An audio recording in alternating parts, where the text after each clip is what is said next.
Yo, yo, yo, what it do, son? Brad, you remember the record? Well, in all honesty, we remember the records. Remember the records in this episode. like Christmas in Hollis. Yes, of course. Who doesn't remember that? Bible, basic instructions before leaving Earth. Man, one of the greatest, great, like on that album. I mean, that whole album.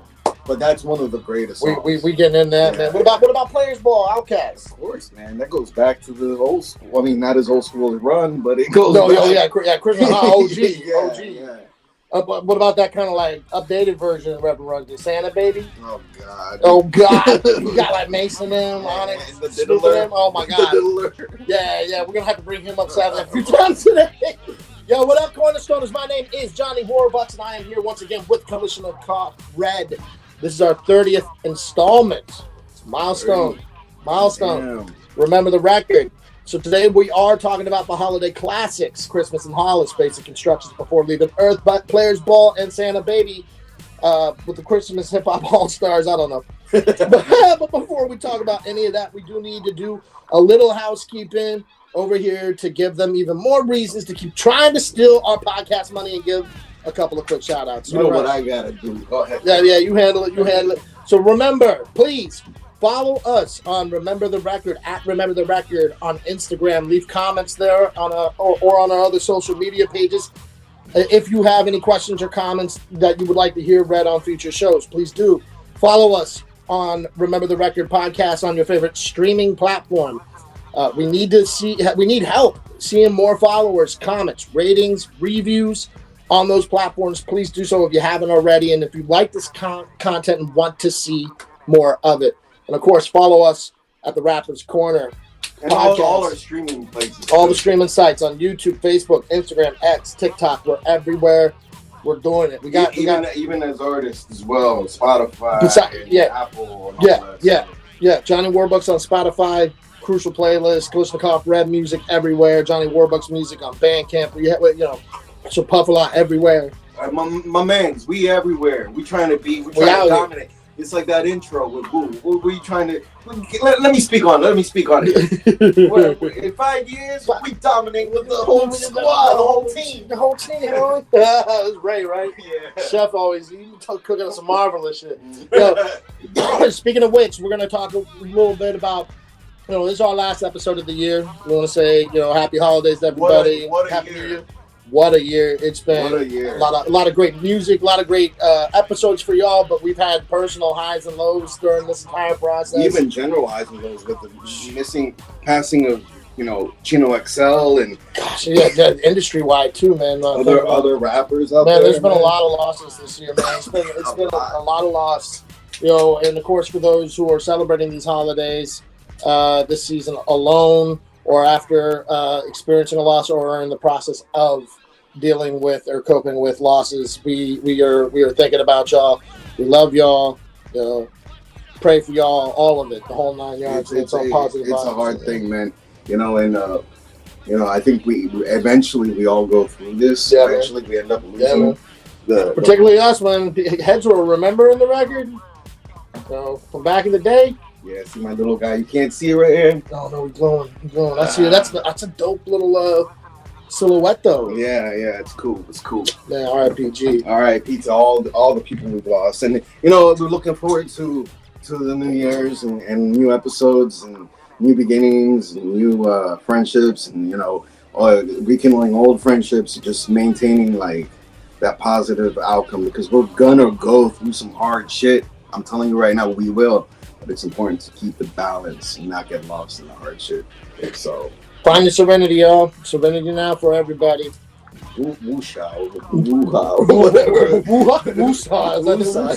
Yeah. Speaking of woo, we'll probably, we're gonna go through our same routine next year. We're gonna go back to our regular, weekly episodes. At least we're gonna attempt to. Most likely we will. We will. Life is life. Life has been life recently. Yeah, and it's been super lively. But for sure in January we're gonna hit you immediately off with our Happy Woo Year series. This time we're gonna be focusing on the show, the Wu-Tang Saga. So look forward to that. and we already have plans for thematic things throughout the year. Yeah. We got a lot of different things that we're already like, yeah, we haven't done this yet on the show. We need to do this on the show. If you have music from back in the day that you want us to cover, let us know in the comments. Message us, reach out to us. We would love to.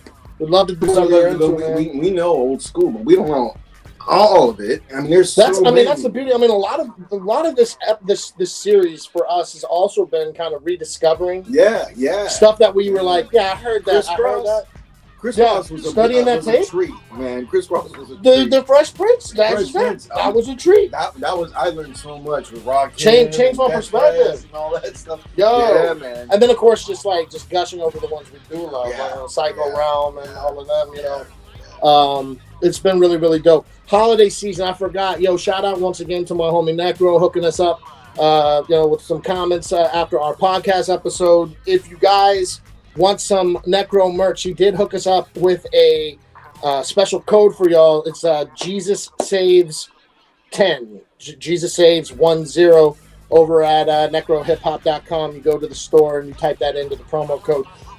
He's got a lot of dope merch over there, man. This is a second shirt that I got here. It's my Gory Day shirt. It's pretty dope. And as you can see, I got the Ice Cube. Yeah, shout out to Ice Cube. Because Ice Cube actually dropped a couple out. You got a brand new one that you just dropped. And a whole bunch of artists from our time dropped. Snoop Dogg just dropped a new one? Be Real and fucking Psycho Les. Just dropped a new one? Together. Featuring the whole albums together. Man. Obviously Ice Cube. I want to say there was somebody, Exhibit. Exhibit got a new one that's super dope. Crazy Bone got a new one that's super dope. Well, Flesh and Bone just put out a new one that's super dope. We're getting a plethora of. It's actually the old school artists putting new stuff out, man. Thank you for that. Yeah. This year, man, we got Rakim, we got Nas, we got Eminem, like we got all kinds of stuff. But it's been honestly, I mean, for hip hop, it's been a pretty spectacular year. We've been eating pretty good. No, for real. Thank you to all the old school. No, we appreciate it, man. Y'all have been giving us a drive to be like, and I dug the album, Ice Cube. Man, I mean, look, and I'll be honest, Ice Cube was one of my favorite old school heads. It maintained my favorite, but then it kind of started going off a little bit. But this album. Shit. It was dope. It was super dope. I'm feeling this album, man. Did you get a chance to hear that new Snoop one yet? No. My brother told me about it yesterday. There's a handful of records. I'm not going to sit there and say it's a classic. Look, I love you, Snoop. I do. And he got a lot of great records on there. He's got this one joint, where he's talking about, because, his health conditions, he's put down smoking herb, right? Who, Snoop? Yeah, he put down smoking. I heard that was a thing. It might have been, once upon a time, ages ago it was. No. Then he got back into it. No, I heard that was promo for something else? Possible. He has a song with Tom Petty called One Last Dance with Mary Jane. But that One Last Dance with Mary Jane. Now, I haven't heard the Snoops, but Tom Petty has a song called One Last Dance with Mary Jane. One chance to dance again. It's really dope, actually. I like the Tom Petty joint, but he's on the record with Snoop on this. No, I gotta hear that. Reimagining that record. I gotta hear that. But Snoop is talking some shit. But I gotta hear that. But check the Tom Petty. That's not rap, but I mean, like I said, this hip hop comes from everything. Man. So check Tom Petty out, man. But that new Snoop is dope, man. There's a lot of callbacks to records. He does a record over. He spits some shit over what I think was De La Soul, fucking murdered it. I want to say I might have heard that song. Yo, it's so good. Yeah, and he's got a couple other joints there. He's got some for old time's sake records with Dr. Dre. He got one. I know you wouldn't care, but he got one with 50 Cent and Eminem. That's super dope. Oh, that's fantastic. No, but same goes with the how you have that feeling from Snoop.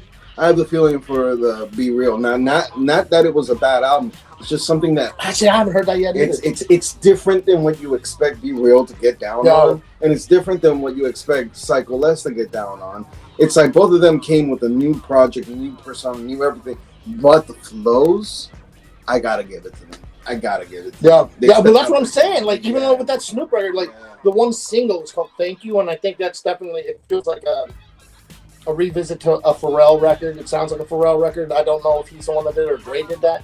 But he opens it up with saying just ain't the same for gangsters. But like he fucking like bounces on it like a boat, bro. But like he flows so smooth on it. Like the bounce in the house. You know what I'm saying? Like it's real chill. But it's still like that kind of party, like, you know, old nerd type record. Yeah. But like he's just the way he's flowing on it is like you're like sneak on. Well, I'm just saying he's always had it. Like he every once in a while surfaces with these pockets that surprise you. I feel the same way with Be Real. Be Real will do that. That's true. Both. Like they're dope as they are. And I will say this too. Like they're dope as they are, but then they suddenly do this other thing. Like the Ice Cube too. Like now I heard the beats and I'm like now I know Ice Cube was talking about doing the beats collabing with Sir Jinx, but I don't know if it's Sir Jinx and Ice Cube or Sir Jinx by himself.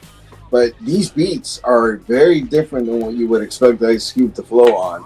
And they are, the way he comes with it, it comes with that aggression, that predator aggression. Yeah. So like, yo, man, like it's hard hitting, man. Yeah. That Ice Cube joint is dope, man. Yeah, no, I gotta mad props on that. And any other rappers that are doing their thing and trying to come out, you know, it's interesting right now. You don't know this, nobody knows this. But I got like a 10-year-old or like a 13-year-old, right, who's interested in the game, in the hip hop game. That's what's up, but man. He lives all the way in California, right?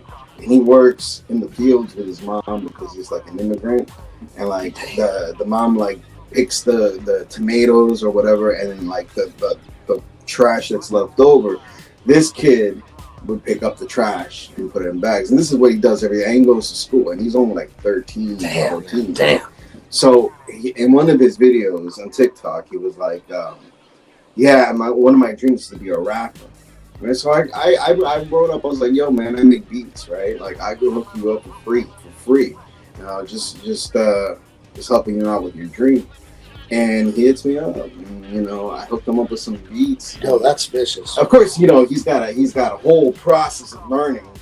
But I mean, what I would have done at like 10 or 11 to have, we would have lit up our own beats. Because we were shocked. Right. Our knowledge, just the knowledge. We were still in instrumentals left and right. But even like the knowledge that you would acquire, like you know, the fees, the distributions, the legal, all that stuff. Like this kid has. I'm like, it's not just rhyming, man. And I'm explaining like the structure of the verse and how, like, you know, and he likes the triplets, trap, but he likes that right. So I'm like.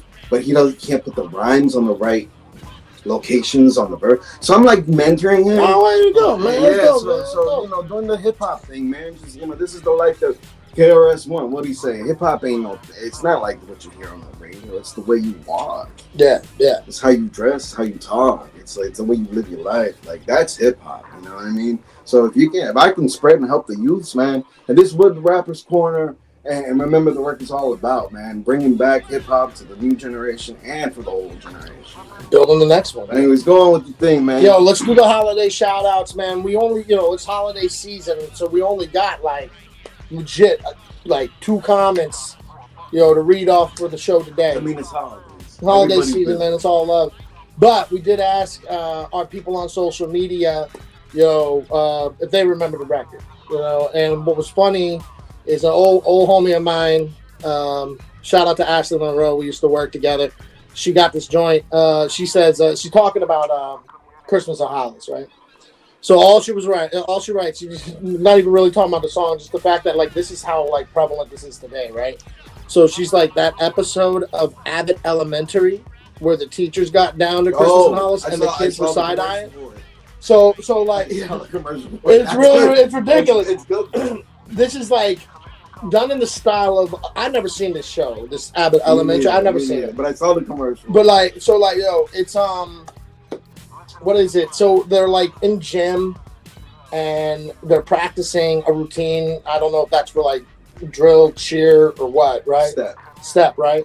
And so they got this music, and they're like, here, let's throw on a song or whatever. And these kids are like, what in the world is this? And the teacher's like, what in the world is this? And they threw on Christmas in the Hollis, right? And she starts rapping Run DMC's verse at the, you know, December 24th in the Hollis after dark, whatever. She do the whole thing or whatever. She's like spitting the whole joint. And when she stops, this other teacher, this skinny, nerdy white dude, like he's real goofy looking. Makes it funny. You know Christmas in Hollis? He's like, do I know Christmas in Hollis? And he started doing DMC's part. He's like, it's Christmas time in Hollis, Queen. Mom in the kitchen cooking collard greens. And like these like little like young kids are all like, and by the time he's done with his joint, like another teacher, he's like, you guys doing Christmas in Hollis? And so they come in and all three of them are like doing the last verse, and they're like, Christmas is that time of year. It's good. It's so funny. It's heartwarming for our generation. And then of course the kids are like, can you just like dance to Ariana Grande or something? No, no, it's wah, wah. it's you know, It's funny though. The disconnect is there, you know, and like it's one thing that it shouldn't be there. Like we never were disconnected with our. No man, you no, know? we were heads though. But Yeah. what I think it's wholesome. First off, like It's this is like wholesome. this is a comedy show, kind of done in our that generation. Office, that Parks we and Rec style. understand. Yeah, like Bringing it together, and also it's the fact that this is something that's recent, right? And so like this is a song from like 80s, early 90s, like 80s. Yeah, 80s, basically. You know, so like I just think that's super dope that it's still like prevalent.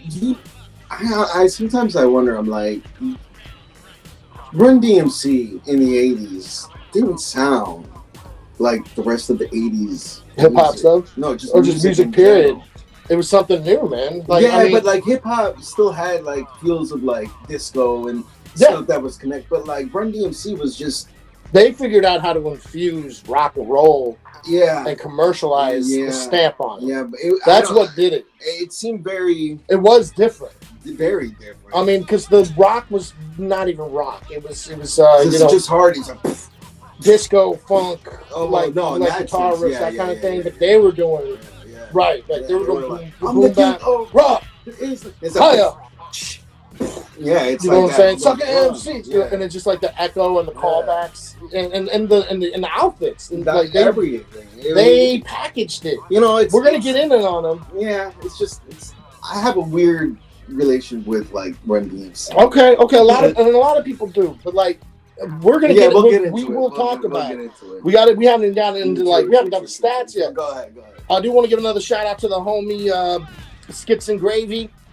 All right, he was over on IG, and he wanted to talk. He made a comment about Outcast Players Ball. He said, "I remember the censorship was so heavy-handed for hip hop at the time, that on the MTV version of Players Ball, when Andre said, 'What you think of that, you rat,' and the word rat got censored."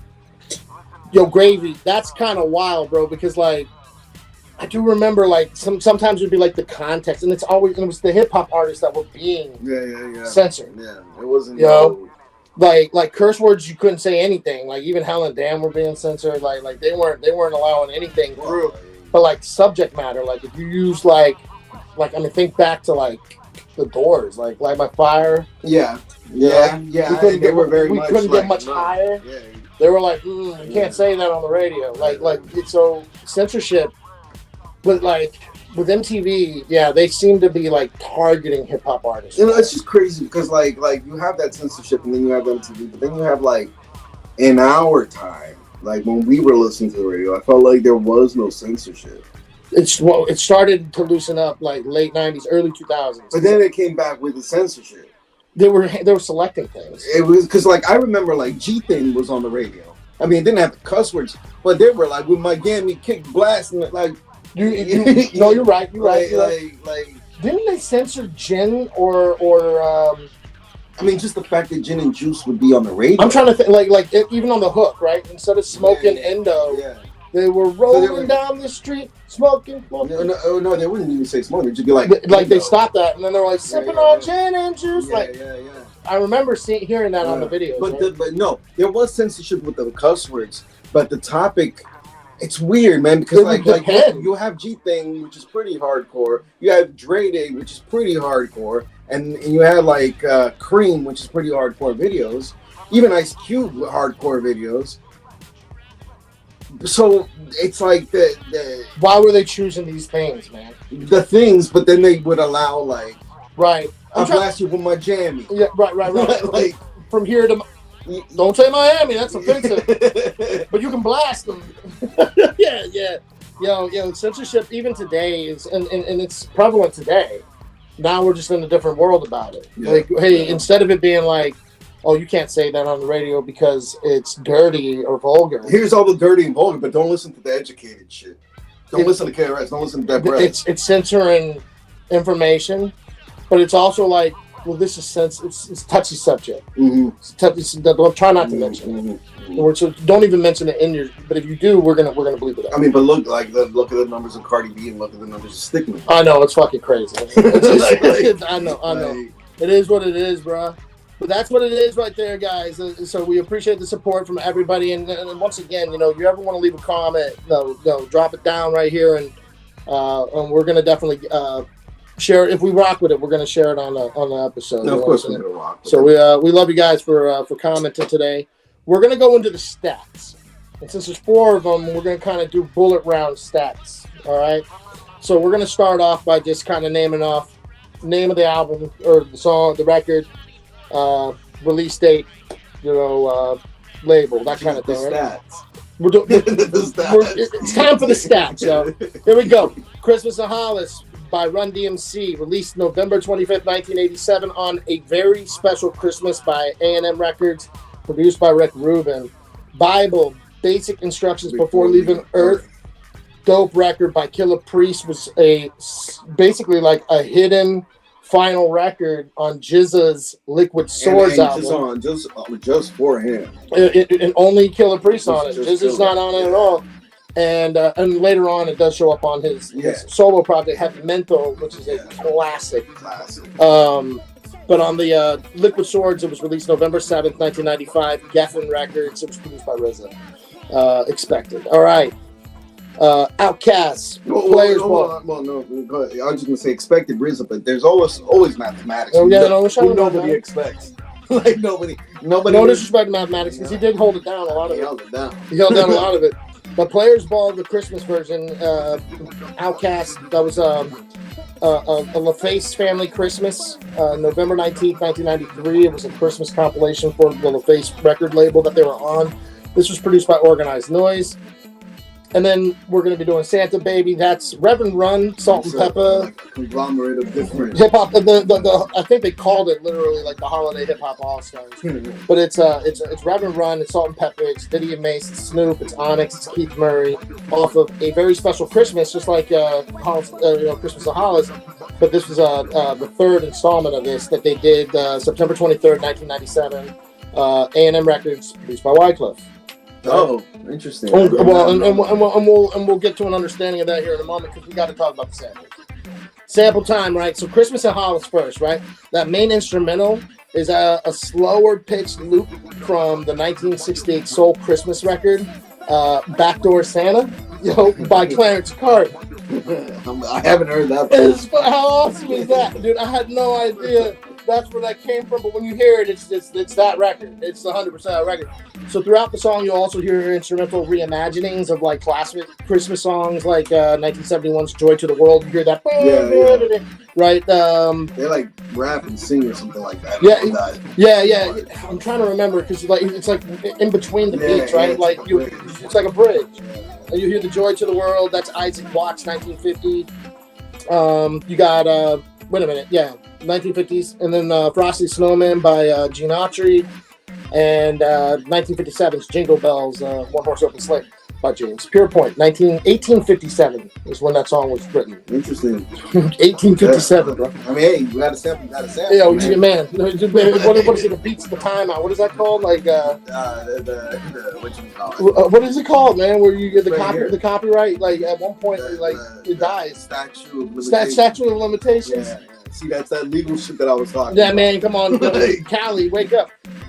Players Ball, check this out. The original, not the remake that we hear on the music video, but the original that's on this Christmas album, and the one that is on Southern Player listed, just slightly different. It's a fundamental. Right. Sample. It's an Organized Noise original. It's not even a sample. There you go. I can't find a sample. You know what it is? It's like, I feel like that sample makes you think of 1970s Isaac Hayes. Right. It's something like that, where it's like right literally, because that's what I was thinking. But you knew it was. Yeah, but then, you knew it was. And when you're just like, nah, I'm like, okay, then that's That's why I was thinking that, but it's a great production. I mean, and those cats clearly inspired by like that whole threshold. Which again, when we break them down, we'll talk about them. Now, Santa Baby has a couple of different things. The hook is a cover. The hook is a cover of the 1953 Santa Baby by Eartha Kitt. The beat, so this is Wycliffe, right? The beat was originally by the Fugees for their 1994 Nappy Heads remake. I'm Mona Lisa, I called her yesterday, hey, hey. Like, that's that beat. Interesting. They just did the Santa Baby song over that beat. I don't even know how that works out. Right before the hook begins, you do hear this very small loop from Donny Hathaway's 1970 This Christmas. It's like right as Reverend Run is done with his version of the hook coming. Kind of going back to our last episode when we did fucking Wycliffe. There you go. And it's really interesting how a lot of this loops together because there's other parts where these cross paths again. Okay. And we'll get to that in a moment. But like and of course Reverend Run's opening line is the opening line from Christmas in Hollis. We do hear once again samples and vocal references from Frosty the Snowman and Jingle Bells. Keith Murray, his closing bar, where he's like, Santa Claus is a black man. Like, that is from something. That is from Akim and the Teddy Van Production Company's 1973 song, Santa Claus is a Black Man. And it is sung by a little girl, and it is like almost like All I Want for Christmas is My Two Front Teeth. Like, but like, she's like, Santa Claus is black. I gotta hear it. It's kind of in the vein of like I Saw Mommy Kiss Santa Claus. Like this is how she was exposed to Black Santa, right? It's a sweet song, but it's an interesting song that I completely missed in my white household. But like, yeah, it's a good one. Let's do some charts and certifications. All right, Christmas in Hollis was number 22 Billboard Holiday Top 100 in 2000. It actually peaks at number 78 on Billboard Hot R&B Hip Hop Songs. 2000. It's like what, like 20 years later? Yeah. Or something like that. Bible itself was not a single, but Liquid Swords was a platinum album. Come on, everybody heard Bible. Number 9. U.S. Billboard Top 200 and number 2 on the top R&B hip hop albums of that year. Players Ball is a gold single on its own. It was a gold single. I remember that. Yeah. They blew up. Number 1 Billboard Hot Rap Songs. Number 12 Hot R&B Hip Hop Songs. Number 37 Billboard Hot 100 and number 52 Billboard R&B and Hip Hop. They were so good. They were fucking everywhere. They were so good at that. Man, shit. I mean, and coming from the South, nobody was listening to this shit. They are the equivalent to they and what's the name, the little guy with the glasses, Crisscross. Oh yeah. They're like Jay Prince equivalent, for Texas. Like, word up! I hear what you're saying, man. They got it locked down. Like. Yeah, mad props to all those cats. And then the Santa Baby is that a very special Christmas 3 album was a gold album. Number 2 Billboard Top Holiday Albums. Number 31 Billboard 200. So like they made a little carving out with that too. Yeah. And notably the only hip hop song on that record outside of a Mary J. Blige record. You think it had to do because like you had it was record label. These names like Snoop and like I mean, I think that A&M was, showcasing their roster. Yeah. And they were like, you have to do this. Yeah. It's just I don't know. Sometimes I feel like the record labels own your shit. What are you gonna do? Yeah, you have to do what they do, right? Like they're like, we need another single. Like we need this. We need that. What they're gonna do. And this is leading into my side notes, and then we can go ahead and chop it up. But like, so both Run DMC and Outkast initially refused to participate in these Christmas songs. Really? So with Run DMC, it was the then Rush Productions director of publicity, Bill Adler, who suggested, hey, why not like make it like a Christmas in Hollis record, and we're going to do this for the benefit of the Special Olympics, and that kind of helped convince them to do it. But they didn't want anything to do with anything Christmas. Even Reverend Run? Rev Run, yeah, at the time. Back then, DJ Run, like he wasn't Reverend yet. But you're right though. As for Outkast had just got signed, and they hadn't even released their new album or single of any kind. They didn't want to come out. Yeah. They first off, they like in an interview, you hear Andre. He's like, "We don't rock with that Christmas shit. We don't fuck with any of that or whatever." But the label insisted that we had to do Andre it. being so woke because of Erica. Yeah, he's so woke. People woke. My God, man. Oh, Jesus, so annoying. So look, that's interesting though that they didn't want to partake in that shit. So like basically, I would have thought Run DMC would have been voluntary. But no, they didn't want anything to do with it because again, it's about rap. Back then, everything was online. But Outkast hadn't come out yet, and so they were like, "We can't do this because this will completely taint what we're trying to do." Yeah. And they were like, "You have to do a record." The label made them do a record, and so they put out. They were like, "Wait a minute." Around our way in ATL, there's an annual players ball that happens in ATL on Christmas Day. And so they were like, let's do a song about that. And like for the On the Face compilation, that version of the song, you hear a little extra jingle bell action in the beat. And on the hook, instead of them saying like, and a player ball's happening all day, every day, it says a player ball's happening on Christmas Day. See, but that's kind of off that, but that's why I thought it was a sample, because that melody, dun, dun, dun, dun, that's like doesn't that come from something? Cool, like cool G rap, cool in the, it's like something. I know a place. Yeah, that's what I'm saying. Like that's why I thought it was. I have nothing. I mean, look, if I go and I dig into the remix, I do see samples. And maybe I should have like checked those just to see if maybe there's some vocal cues. But according to just the regular song, I got nothing, man. Yeah, I feel you. But that's why one would think it is. Maybe while you're talking, I'll try to dig for that a little bit one more time before I give up on it. But anyway, like, so the thing is when you listen to the song, they're like doing like yeah, we'll talk about Christmas. But they kind of like. But they either like fill in the blank. Yeah, they hide it. Or I think they straight up are throwing shade. Like, I think this is low-key a record label diss. And we'll get into that when we get into the lyrics and start talking about it. But, yeah, I thought that was kind of interesting. Like, the very first bar, Andre's like, it's beginning to look a lot like what? Yeah. Like he doesn't say that.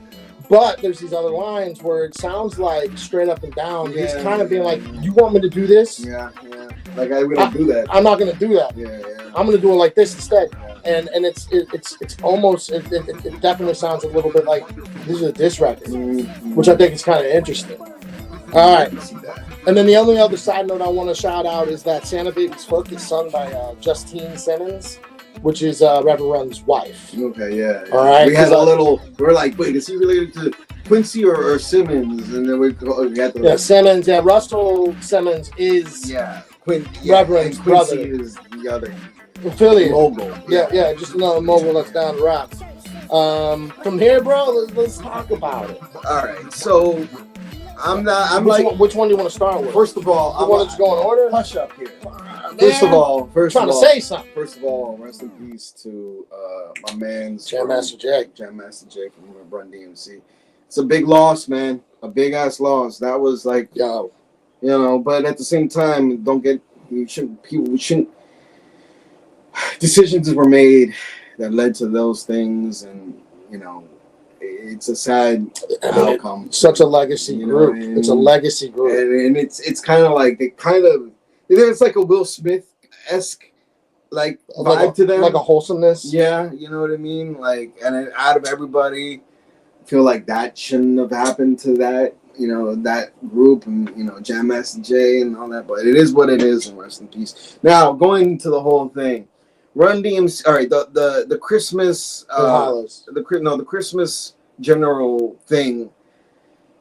You're talking about just Christmas in general? Yeah, when it comes to the hip hop aspect and stuff like that, music stuff, like, I'm not a big fan of it, but I do find it interesting how people can use certain things that have that Christmassy feel and completely change it around, like you were saying with Outkast, even to some degree how like we did with Nas back in the day. That what was that? Shoot 'em up. Dun, dun, dun, dun, dun, dun, dun, dun. Like, that's a great song, but it's a Christmas song. It's like Die Hard. Yeah, you know, it's like, right. like, Is it a Christmas movie? Yeah, like I think so. Yeah. Now I have a machine gun. Ho ho ho. What does he say?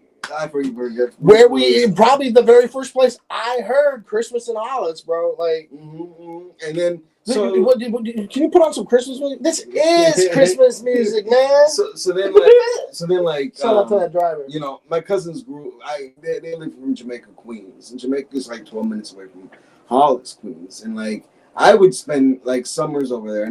I did spend Christmas over there, but it was in Jamaica. It wasn't Hollis. It was 12 minutes away. But you know, that's crazy. But this is like 90s. They did that song in the 80s, so you know. And going back to the Run DMC, it's like how I said how they had like a different sound.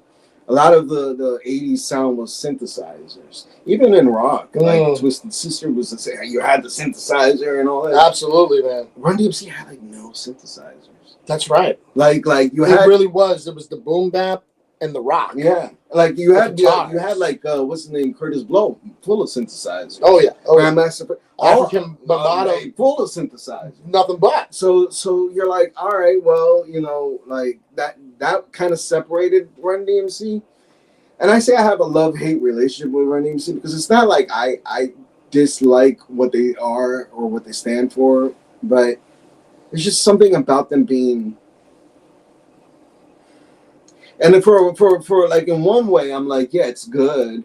But then on the other way, I'm like, but that led to so much bullshit.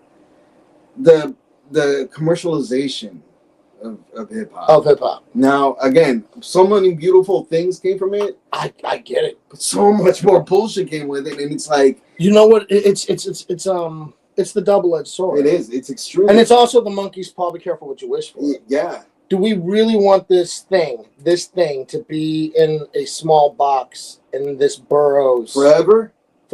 Right. And it was this thing that was happening during that time period that was cool, and nothing came of it because they stayed just in one spot with it. Yeah. Right? Yeah. And the machine, in any shape or form, is always going to put a bow on it, package it, and sell it. Right. Of course. And they're going to sell it to as many people as they can. Of course. Right, and so they're going to try to do this, that, and the other to sell it, and that's exactly what the devil's advocate was of Run DMC. Is that like, yeah, okay, so we had Sugar Hill Gang like make a record that went on the radio, was a pop record, right? But these guys brought it into White Houses, into suburban America by infusing Aerosmith and the music that they listened to, rock and roll. And applying hip hop to that, and just to like it was a necessary evil to get out. It's the key to the door. But just to give you guys a heads up too, like this is a hip hop show, but you know, like I said earlier, I love Tom Petty, and I know for a fact that Aerosmith at that particular time were gods. Oh yeah, they were gods. Yeah. So, like, for Run DMC to mesh they're with the them, fucking Miley Cyrus of rock. But I also heard Aerosmith was like, "Nah, I don't want to do it." See, I should have dug a little deeper on that. I heard something like that. I don't know if that's true. There was a big, you know, rock was rock and rap was rap, and that stayed in that room, and that stayed in that room. As they showed in the video. Yeah, there was no intermixing at all. Like, and then when that happened, it was just like, wow. But that led to, I don't know, Nas, but that also led to us in high school turning on the radio and hearing Wu-Tang. Yeah, but it also know what I mean? But it's also led to kids rapping in Barney. Yeah, I get that. Which isn't bad. Rapping Duke Ha Da Ha. Which isn't bad, and it's actually like a good learning mechanism. Record labels forcing heads like this to make songs like this, right? Yeah, but they didn't necessarily want to do. Exactly. So then it's. But look what they did with it. But that's what I'm saying. So it's a double-edged sword because it's like, all right, like they didn't even want to do it, you know. And we get Christmas in Hollis, which is like one of my favorite Christmas songs of all time. It's one of the staples. And Players Ball, Southern Playalistic Cadillac Music. is hands down, it's a GOAT album. It's a fucking great album. It's an incredible album, Hells front yeah. to back, and Hells you don't yeah. think Christmas nothing throughout the whole album when you listen to this album, No. including when you go for the that players' song, ball. right, You know what I'm saying? right. Like, But that's how it is with Nas. but that's what we get. Because like I don't think of Christmas with No, Nas. until you start to study it and under this lens. Like 122, 10, Like Bible isn't a Christmas record necessarily, but it fits it fills the void of the religious element. The whole point of what Christmas outside of its commercial thing is, right, is the celebration of the birth of Christ and, well, and all of that stuff, but the right? complexities of that song. Oh man, are we getting into that one next? You already brought it Oh up. God, let's go, man, because it's time, man. Yo, Bible is the shit. All right. This is one of those records that I heard a long time ago that opened the door. Like, I think I heard Bible, and that's what made songs like Nature of the Threat by Radicals. I was gonna say Bible, Nature of the Threat, Dead Prez. You know what I'm saying? Like, this is my genesis. Yeah, like, yeah. The most radical songs, the most radical groups when it comes to hip hop, including KRS-One, because this ties into like, and then Wu, because obviously Wu and the 5%ers. Oh and all my God, that stuff I just had no idea what's going on. It ties into everything, but it's like, how can I even explain that song, man? It's a history class with a purpose and a specific purpose, which is making you learn. What the fuck? I need to go back up here real quick. This motherfucker. This rap bastard. Bible samples. The main part of the instrumental is this tight little loop, slightly raised in pitch from 1972's Ohio players frequently sampled Our Love Has Died. You hear that like that. Yeah. This beat has been used by Atmosphere. It's been used by Mos Def. It's been used by one of those. Kanye West. I've heard this record so many times in so many different ways. Shout out to the fucking Ohio players, bro. They gave us some really. I got some vinyls with Ohio players. Slick ass fucking hip hop. Yeah, like some of my favorite shit. Some of my favorite shit, dude. And this instrumental was what caught me when I first heard this. I was like, "This is the best song on the record." Instrumental is great. It is so good. It is great. That beat is amazing. And that's what hooks you. Yeah. And then just the clever play on Bible. But even the beat itself, just the beat itself, kind of elevates you. That's the thing about this song. It elevates you. It doesn't maintain you. It makes you want to learn. What's he talking about? I need to open a book. Yeah, and even the music itself, it's more of it's a study. You know, it's interesting because this goes into Christian rap, right? Which honestly is a genre that heads knock if they haven't tried it. There's a lot of great music in that category. Now this is where it becomes even more deep, right? Because Christian rap I've heard some of it. It's okay. It's not bad.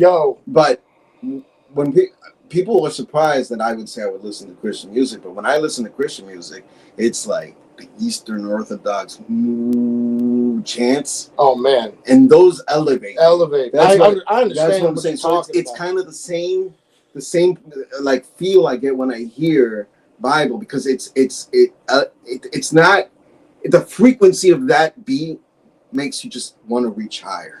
I also believe that when you listen to just the instrumental itself, it's really chill. But when you apply what he says, oh my God. It takes it to a whole other feeling. The whole song is elevation. The beat sounds different. Yeah. It feels different. Basic instructions before. And that's the slickest shit, isn't it? The Bible is the basic instructions before leaving Earth. Knowledge is wisdom. God damn. And this goes back when I was 12. And he starts telling his story. Mm-hmm. But he starts doing these little, they're little jewels. They're truths. They're truths. And that's, that's the thing. It's like, my God. Back in the day, we used to rock the turban, but now we into urban. Mm-hmm. Now we got the beanies, no more dressing like a genie. Like, there's like little pieces. The white image of Christ. Caesar, the second son of Pope Alexander. So look, it's fucking amazing stuff. Because you're like, wait a minute, let me look into this. I'm not gonna flow the whole thing, but knowledge, this wisdom, this goes back when I was 12. I loved doing the right, but I was trapped in hell. Had my ideas, sad eyes and tears, years of fears, but my foes couldn't bear. I searched for the truth since my youth. and went to the church since birth, but I wasn't worth the loot that I was paying. Plus praying. I didn't like staying. Came because of the busty bodies and dizzy hotties. So just that alone, he's breaking himself down. Just that, I mean, and that's just part of it. We'll dissect the lyrics deeper once we get down to the highlights. But but bro, like that's my favorite song out of this whole grouping. I figured we were gonna do a game, but I kind of already knew the answer. We already knew, and I think I'm with you on that, dude. Like these are fun songs, man, and particularly this one, and I think even Players Ball are the most interesting to me. But like Bible is the one that I'm tapped into, and I can listen to Bible. It's like it's great holiday. Yeah. It's a great holiday record because it feels cold and it has that religious element. Cold. You know what I'm saying? Like it feels like snow on the ground when you're hearing it, but also at the same time, or at least a gray sky, like a foggy, like you know what I mean? Like today. Today, whatever this is, you know what I'm saying? It's like that's perfect. But when the religious application to it, so like it fits into the season perfectly, but it is a record I can just bang. And, but I will say this: if you're gonna bang this, be careful who you bang it around. There's a lot. I mean, today is different because he's a Hebrew Israelite. It could offend a lot of people. Hurt some feelings that maybe in the background. You know what I mean? Some people are very, very sensitive. Yeah, especially when it comes to their beliefs and stuff. And I'm not here to like challenge that today. I'm just here to say that when you listen to this record, it makes you ask the questions, or at least answer his debate. Whatever he's talking about, that whole thing about Christ, for sure. That's a debate, and that's a very tricky one to talk about without pissing somebody off. But look into it. That's what he asked you to do. Is he lying? Is he making this up? Is this from a false source? You need to dig, and that's what he made me do. And this is the thing too. Killer Priest, as well as some that had some nonfiction. Well, most of that is nonfiction. Killer Priest, nonfiction, like they kind of will bring a lot of historical facts to you, unknown historical facts to you, that you're like, wait a second. And going back to even rest in peace Chino XL, he would do that as well, where you're like, wait a minute, let me research this a little bit. Razzcast also. Razzcast, 100%. So yeah, those are the heads that I really appreciate in all of hip hop. I like gangster rap. I like that. Slop on my knot. I like that. There's a time and place for all of that, man. But I really appreciate. There's a time and place for some gory. And there's a time or just it was a good day. There's a time and place for it was a good day. But like this. No, I appreciate rappers that these things with real tangible substance. They're the ones that go on forever. And I guess I'm not a 5%er, but I guess that's why I like Wu so much, because they do. And like not only Wu, but it's the entire New York, like that whole area. Yeah, and like I mean, back to Big Daddy Kane, some Rakim, and a lot of even with Rakim, man, goddamn, like I may not be all fully, but there's a lot of things that is within that I agree with 100%. You know what I mean? And Rakim is one of those who taught me. RZA's another one who taught me. Killer Priest, another Jizza, and it just goes on, man. I mean, I think it's just like what it is for me is like. Was it Mobb Deep also? A little bit, not so much. I mean, it was more. I'm trying to think who else was like really kind of big on it. Nas for sure. Yeah. Wu for sure. Like they were they were like the pedestal. I mean, I would say he wasn't even Cuba a little bit on some of that. No, well, he's Nation of Islam. You know what I'm saying? But it's not 5%. Yeah, it's very different. But like, but these questions, these conversations, that force you to kind of look into yourself. As a high schooler, as a teenager, like this is like forced maturity. That's the word right there. It was like pushed, and I wasn't getting it from the radio. I was getting it from us, right? Like because we would look into this. And then we'd hear the song, and then we would have a conversation about it. And you would drop some shit that you knew. I would tell you what I've heard, and we'd go and dig deeper from there, right? And like we would spend hours doing that shit, just like fucking even with movies and shit like K-Pax. Oh my god! Do you remember when we got out of the theater that day? We were like embarrassed to say that we loved that movie because it was such a weird ass movie. Yeah. I was like, you were like it was like the first 5 minutes driving home. We were like, so what you say? So did you? Well, I'm waiting for you to say that you love it before I embarrass myself because I loved it. You say it's whack. You're gonna be like. Oh, I kind of like it. We got nothing to talk about. We spent hours on that because that was such a philosophical, bigger picture thing. No, man, but no, people like those movies and rappers like Killer Priest and stuff like that, man. I really do appreciate you because you had me and him going for hours on philosophical debates, historical debates, all that shit. Yo, we love it. We love it. Yeah, man. You know what? And also in the samples, we just went right off on that. Shout out to Ohio players, man. But there's also this faint part in the backdrop of it that's kind of sped up and has this raised pitch. It's this Godzilla roar from the 1962 version of Godzilla vs. King Kong. It's super subtle. Like you hear this, in the beat. Is it the same sample as Beastie Boys? It's possible. It's just not on the pedestal. No, because it's. Think about no. Think about like the something the robot Beastie Boys. Intergalactic. Maybe that's Godzilla. I'd have to hear them side by side because the 1962 Godzilla is the Godzilla roar that you're thinking of, right? Yeah. But there's other ones that pulled from Jurassic Park. Right, yeah, no, but I feel it's the same one. Look into that shit. We'll dig into that. See, this is the conversation, people. This is why we love this fucking show right here, man. But and then of course the last part is a direct pull from the Bible. Matthew 20:16. All right. The first shall be last, the last shall be first, right? Yeah. That's the ending of his hook, the basic instructions before leaving earth. So he's asking you to go read. He's asking you to ask questions about it. He's asking you to dig into it and get your feels for it. It's such a fucking record, dude. No, it's one of those. I remember I had a friend named. I'm just gonna put this out. I'm not gonna say his last name, but he was Nick. And Nick was the type of guy that shout out, homie. I know who he was super into hip hop, but he really liked Guru, and he put me on to Jazzmatazz. Jazzmatazz. So he's that type of guy, right? And then we were in his car. He's like, "Hey, yo, check this out." And he's already on that elevated level. Like Jazzmatazz is an elevated level of hip hop, right? And he puts on Killer, and I was just like, this is amazing. And we drove from here to one of our homies' houses or places. It's about a good 40 minutes. Just repeated that song. Man. Yo, man, that's dope, man. Just repeated that song. Yo, Heavy Mental is an album that y'all need to check out. And if you swear to God, if you miss Liquid Swords, man. Oh my God, get out of here. Get out of here. That's another one. Again, I'll bang that whenever. But because of songs like Cold World.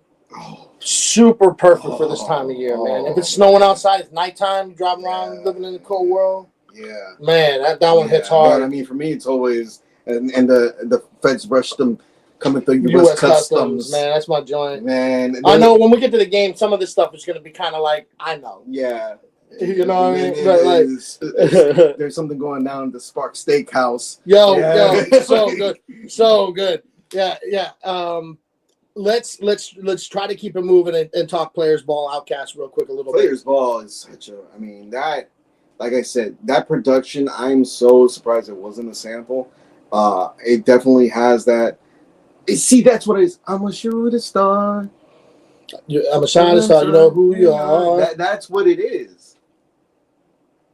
I'm a shooting star. The way you're doing it now is not right. No, it is right. You're a shining star, no matter who you are, or if you're to be, which I've heard sampled. Okay, so it's not Snoop's that. used that. It's not that then. Sons of Man's used that. Yeah, no, because you're playing with it. Okay, maybe because all I just hear it that way. From Far Wide. Yeah, all right, it's different. It's different. Listen, this is Tribe Called Quest. Dude, that's really dope. That's kind of dope. I didn't even know. That's legit though. That's dope. That's dope. Yeah. The reason I say Scott, I bought this in Tribe Called Quest sweater that has these colors. I love it. Yes, there you go. But I feel like we just to keep pressing. Maybe what we need to do, honestly, is just get into the music videos. Because as we get into the music videos, we get into the lyrics. Yeah, we can go. And this way, we can just kind of stay on brand as we go. So be the leader. Let's talk. Follow the leader. So we're gonna talk about Christmas in Hollis music video real quick, guys. So like, first off, it's directed by the creator of hip hop music TV show Graffiti Rock, Michael Holman, who was an NYU film student at the time, right? And that's why you can sort of see like the quality of this video. But are you ready? Are you ready for this? This is a wow fact that I discovered while digging. The video went on to win the Rolling Stones 1987 Video of the Year award. Wow! Beating Michael Jackson's Bad, directed by Martin Scorsese. Hold on. Are we living like in some kind of weird dimension world where Twilight? I can't imagine. I was only 5. Because you're going with a student. Some jerk off from the fucking school. Some jerk off from the school. And these assholes, this hip hop. And this is Scorsese. This Christmas rap. You got Michael Jackson's Bad. And Scorsese. Scorsese doing like, what is it, The Warriors? Oh, come on. Yo. What the fuck is the matter? What is going on? I know his camp was pissed. That's a Mandela effect. Because I would never. It can't. You would never. Because it's a Michael funny Jackson video. was a guy. He was, even in that moment, this was him like falling off a Thriller. Yeah. A guy at the beginning. Dude, yeah, from the beginning, but this was pinnacle. And you have Martin Scorsese doing the video. And you got, man. No, you can't. You got student jerk Some off. unknown guy. Oh, so shitty. Hey, great for hip hop, man. But like, good for that fucking guy. Yo, I mean, yeah. No, he went on to be all right, man. He's a sought after cat. He had a huge career after that. But like, and so did Martin. Hey, look, Martin Scorsese, he ended up doing all right. Yeah, you know what I'm saying. But and so did Michael. Like that, it's all right. It's just that's such a crazy thing to me. Is it because Christmas? It taps into everybody, right? Bad was controversial for the time. He was doing some weird gyrating, grabbing his nuts, and oh my god! And the gangs. I mean, yeah. So it would be divisive. It would be like gangs or Christmas. You're right. Right. I mean, I think you're tapping into a wider pool at that point. And that's probably what it was. Yeah. But at the same time, Scorsese always being gangster. So hard. Back in the video, like he's just doing Michael Jackson videos. He's like, we need to have a war between gangs. Gangs in New York. We need gangs in New York, man. So okay. That fun fact aside, the video starts at the North Pole in 1987. Black Santa is in a control booth using a Simon Says game rigged because like it's that Simon Says thing. It is, but it's a naughty. It's a nice. What does it say? Eject or access? I don't know, but like. So basically what's happening is Santa's sitting there and he's putting people on the naughty and nice list, right? He's like scrolling through this, what is it like? It's like a control room for like a security room. I gotta go. Yeah. He's like, he's like, man, where you been? Lefty Left or whatever his name was. Some attitude. Dude's name was like Lefty Left or something. This like weird little elf. Sorry, going back to the gangs. Gangs in New York was directed by Scorsese. Yeah. And this was directed by Scorsese. I know. Let's be Gangs in New York twice. He be Gangs in New York all day. All right, but anyway. Man. Yeah, so straight up, like, the album was basura quality. Sorry to the guy. But, like, I mean, I could have done better with that. Yo, it is, like, home recorded video. Like, really and the CGI does not. Maybe it was that. I mean, 1987. No, but that I feel like home recording, like. Oh, like Christmas, family Christmas? Yeah. I mean, maybe. I mean, and again, this is just a NY film student, like, so he's probably using what he's got access to. Yeah. But like this elf rolls through whatever. He's making Santa late for the rounds, you know. So he lets the elf take control over the control so he can finish, you know, doing his thing. And the elf is just like taking this candy cane, like control. I don't know, and he's just having a wild time. But he's just hitting naughty on everybody. He's just like everybody naughty, right? And then, but then he hits he comes across Run DMC on the camera or whatever. So he hits the access button. We get a zoom in on how they're doing. So we zip over to a snow-covered Hollis, Queens. We got the iconic Run DMC rapping in the streets. Like, I mean, like the black suits, the jackets, the big rope chains, the black hats, the shell-toe Adidas, like the whole thing, right? Shell-toe Adidas. No, baby. And they start basically acting out the lyrics, like whatever they're doing. Like they spot this man in the park in the dark with a dog, but what are you rapping here? So they like go creeping. They're like, let's go check this out. In the park, in the dog with the dog. And they spot this dog that just, he's got like a headband reindeer thing. He's like dressed like a reindeer, right?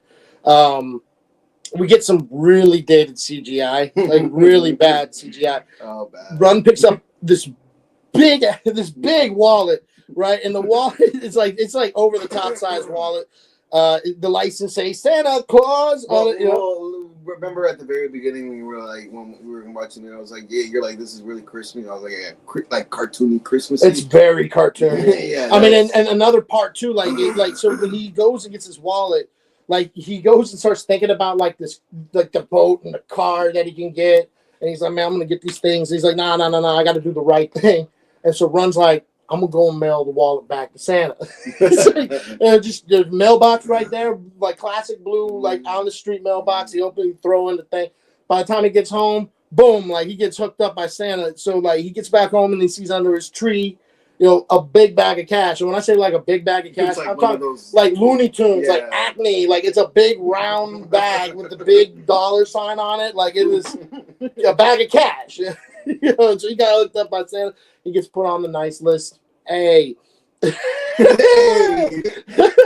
Wait, wasn't his or no, that comes later. Oh yeah, so look, so then the elf then switches over to DMC, yeah. And we find him with his actual adoptive moms. Yeah. Like moms is on the video, and he's like, "Mom cooking rice and collard greens." Yeah. Like it's like everything that was saying was happening for real. Like so, DMC the description of the verse itself. Anything he says. That's what you see in the video, right? Like it's just real, like very straightforward. Snowing outside. Point out the snow outside. You got the U log, and then there's the U log. Like it's very straightforward. That one's very straightforward. Look, so by the time that's all said and done, Run DMC, Jam Master Jay included, RIP. They make their way into a Macy's where Santa's like got the kids in the lap or whatever, and I think it's Jay who's like, yo, isn't that Santa that we just saw the other day? And they're like, man, come on, let's go. Doesn't like Jay like sit on his lap? Well, no, he don't sit on his lap, but he looks over at him, and Santa looks at him with a kid in his lap and like hard winks at Jay. A little diddler there. Yo, Jay goes, yo, fellas. They're like, hey, yo. Yo, man. And so then, like, the next scene is them, like, going into this other room. It looks like a set from, like, Fresh Prince of Bel-Air or something. Like, you know what I'm saying? It does. It's like a TV set, but they go into this other room.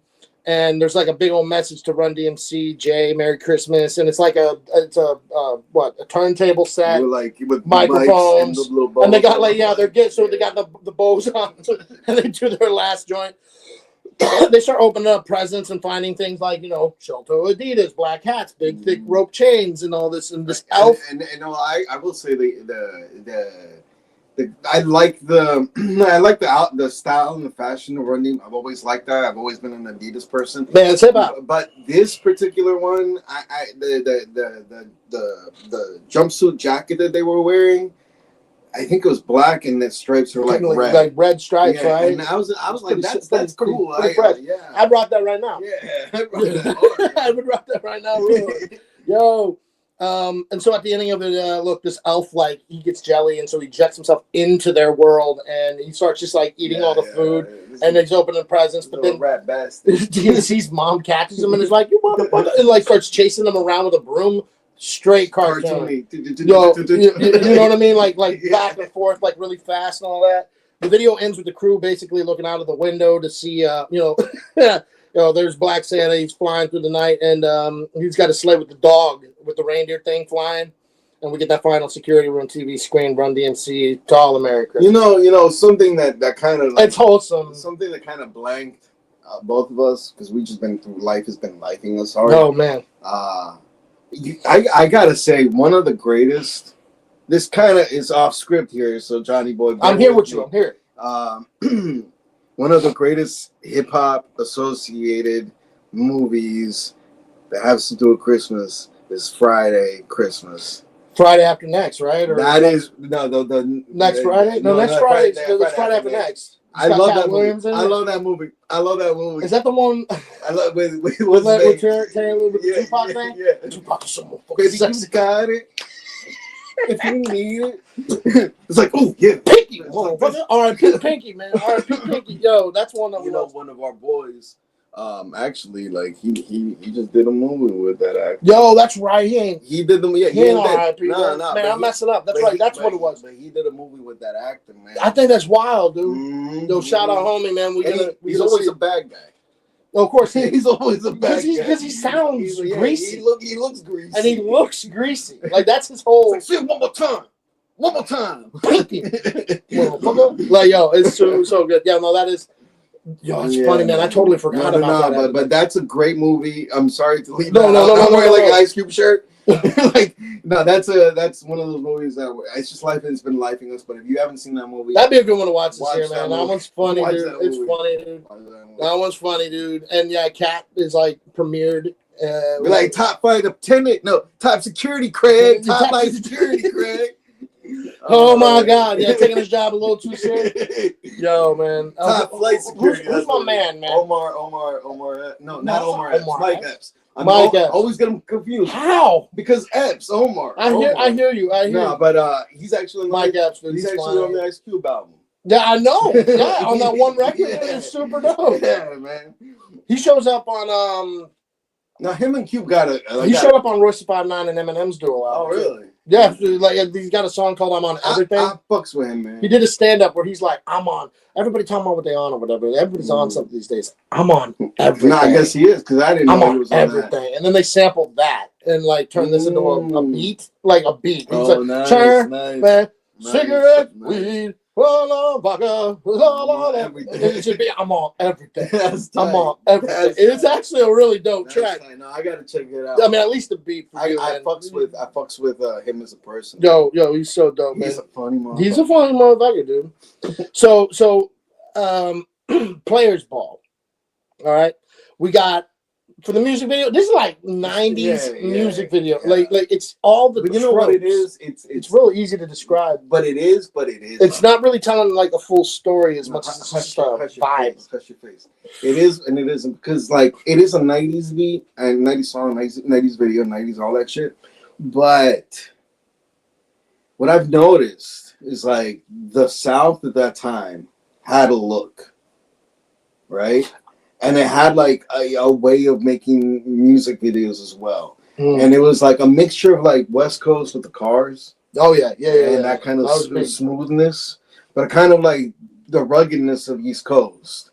Like Northern New York. Like you see them with the jeans. Yeah. You see them with bags and the tags. You see them with like and you see them like maybe it's just the fashion. But I feel though because like UGK, like they kind of look the same fashion-wise, both Outkast, Goody Mob, and I think location-wise, there's more. Instead of like city blocks, there's more trees. Like they're typically like there's almost always a park. Yeah, or like nothing. It's like open space, right? Yeah. It's like not like somewhere New York where it's like everywhere's building. Everything's tight and claustrophobic. This is always more, but it's desolate though. Like it's lost. Yeah, and like the woods. You know what I'm saying? But like, it had like that, like the out. Even though they are like the 90s cliche video cars and all that stuff, they had their particular ATL shit going on. Like that southern thing. Particular vibe. Because UGK also had them. Because you're right. Like you can imagine like a West Coast video with the homies around the table, with the drinks, playing cards or dominoes or whatever. But it's the same thing, but it's not that. But it's not the same thing. And then you see them like running from the cops with like going through the doors and the windows with the jeans kind of like this in the shoot showing the back in that you see that like in that too. But he also has like its own thing. Yeah. No, I think that's an interesting observation, man. That's really true, though. It's true. Yeah. I mean, look, the way I was describing it is like a cool and straightforward music video. Yeah. When you look at it, you get the scenes of Outkast and the Dungeon Family basically talking about the Players Ball in their crib. Like you hear them like quoting the song with like, it happened, man, laxing everything, fine women, you know, when they're just like chilling in the house or whatever. They hop over to the barber shop. You see the street corner where they're getting ready for the joint. There's no association with Christmas. No, not one bit. And I think also like that's intentional too, right? Yeah. Like it's sunny. Yeah. This was shot in the summer, right? You know what I mean? They're outside with the bourbon or and even, the lax. maybe Like even they got spring. I would say spring because they got the hoodie in certain parts, but there's also parts where he's just like drawers hanging out, like he got his pants sag low. He ain't got no top on. Yeah, that's true. That's and they're just rocking jerseys. Like it might be moderate fall. It's September or something. Who knows, man? In the summer. Oh my god, funny. I mean, we see eventually we do see the club, like it's 10th anniversary of the Players Ball, and you got all of the club. I didn't know stuff. ATL had an anniversary. Happens every year on Christmas Day. Yeah, it's kind of hot. It's hot, dude. It is what it is. Yo, ATL, baby. But then there's like the things like you see the DJ and she's like, I want to give a shout out over here to Decatur. And like when you do that, like we got to get the picture of the sign. Like, you know what I mean? Like we got the street signs, the exits, the cliche, the super. Even like when they're riding around in the lat, right? Like it's cool. They just rapping. But they rapping and they driving. Like I've seen this. Like God, man, I don't even know. And it's not like to their default. It was hot, K and Peele, man, like that's the best. Oh my god, it's so funny. Yo, if you guys haven't seen it. Because you guys gotta understand the whole time frame. When you see this video, and then you see like that one music video Andre did for his song on his album, where he's like a space alien, or even like that, even that how he looks in that video with like the weird almost like elf labyrinth. No, like an elf. Yeah, I mean, you look like an elf. No, I'm thinking of Rosa Parks, where he's just got this neon, that's flowery looking stuff. To understand like the context, you go from like I said, the flannel, the jeans, like they streams, all that stuff, and then you go to this. No, even like you still have like aliens and your mom. Elevators look all cool. That stuff still look cool. And then you get into Erykah Badu. The equipment. Stop it. What happened to Outkast? Erykah Badu. From Erykah Badu. Look what they did. Look what he did. Look what she did to Carla. I mean, look what she did. Every rapper that goes with her. Yo, that's the ongoing. That's hey. I don't worship. Hey, as a good enlightened holy man. Yeah, that's what they come out as. Which isn't bad, but it's not. When you look at this video. And you look at like the difference. You're like, oh wow. I mean, and Big Boy hasn't changed. Big Boy's the same. That's the thing, though. Like when you look at Big Boy, he like even in like we get into Rosa Parks, like he's rocking the jersey, the hat. Yeah, he's always kind of done that. Like you get into the Dungeon Family videos, but then when you see Andre, he's spaced out. He's an Atlantis person. I don't know what he's like. Living in a fantasy. But I will. But I'll give him respects in the fact that what he's pulling from though. Look at some of the stuff that you see Jimi Hendrix performing in. Look at some of the stuff that Bootsy Collins was rocking. You know what I'm saying? No, I mean like this. What it is, he's 100% pulling from Acid Fever Dream, rock and roll. Is he even hip hop at this point anymore? I mean, his last album was a Flautist album, right? With no like just hip hop, beat or anything. No, him just busting that flute. No, like, which is incredible, dude. It's a chill. I studied to it. I liked it, but there's no like. But where's Andre? No verses, no singing, no. No, it's just him and his flute. No, it's some instrumental there. It's not like a DJ Shoutouts, like kind of. I wouldn't call it that one bit. But I wouldn't say it's like classical. Like you're not listening to like. No, I feel you. Symphony, but it ain't. You know how RZA did that meditation album for that T joint or whatever? Yeah. You know, it's kind of like if you took that and put flute over it. You know what I'm saying? Like it's got a vibe. There's any hip hop element. I would say there's some. It's so much more focused on the flute, though.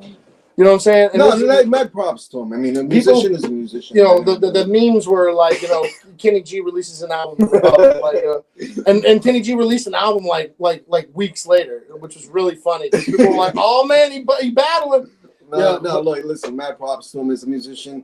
I love Andre. Experiment your thing, man. He got one of my some of my favorite verses of all time. Come from that guy.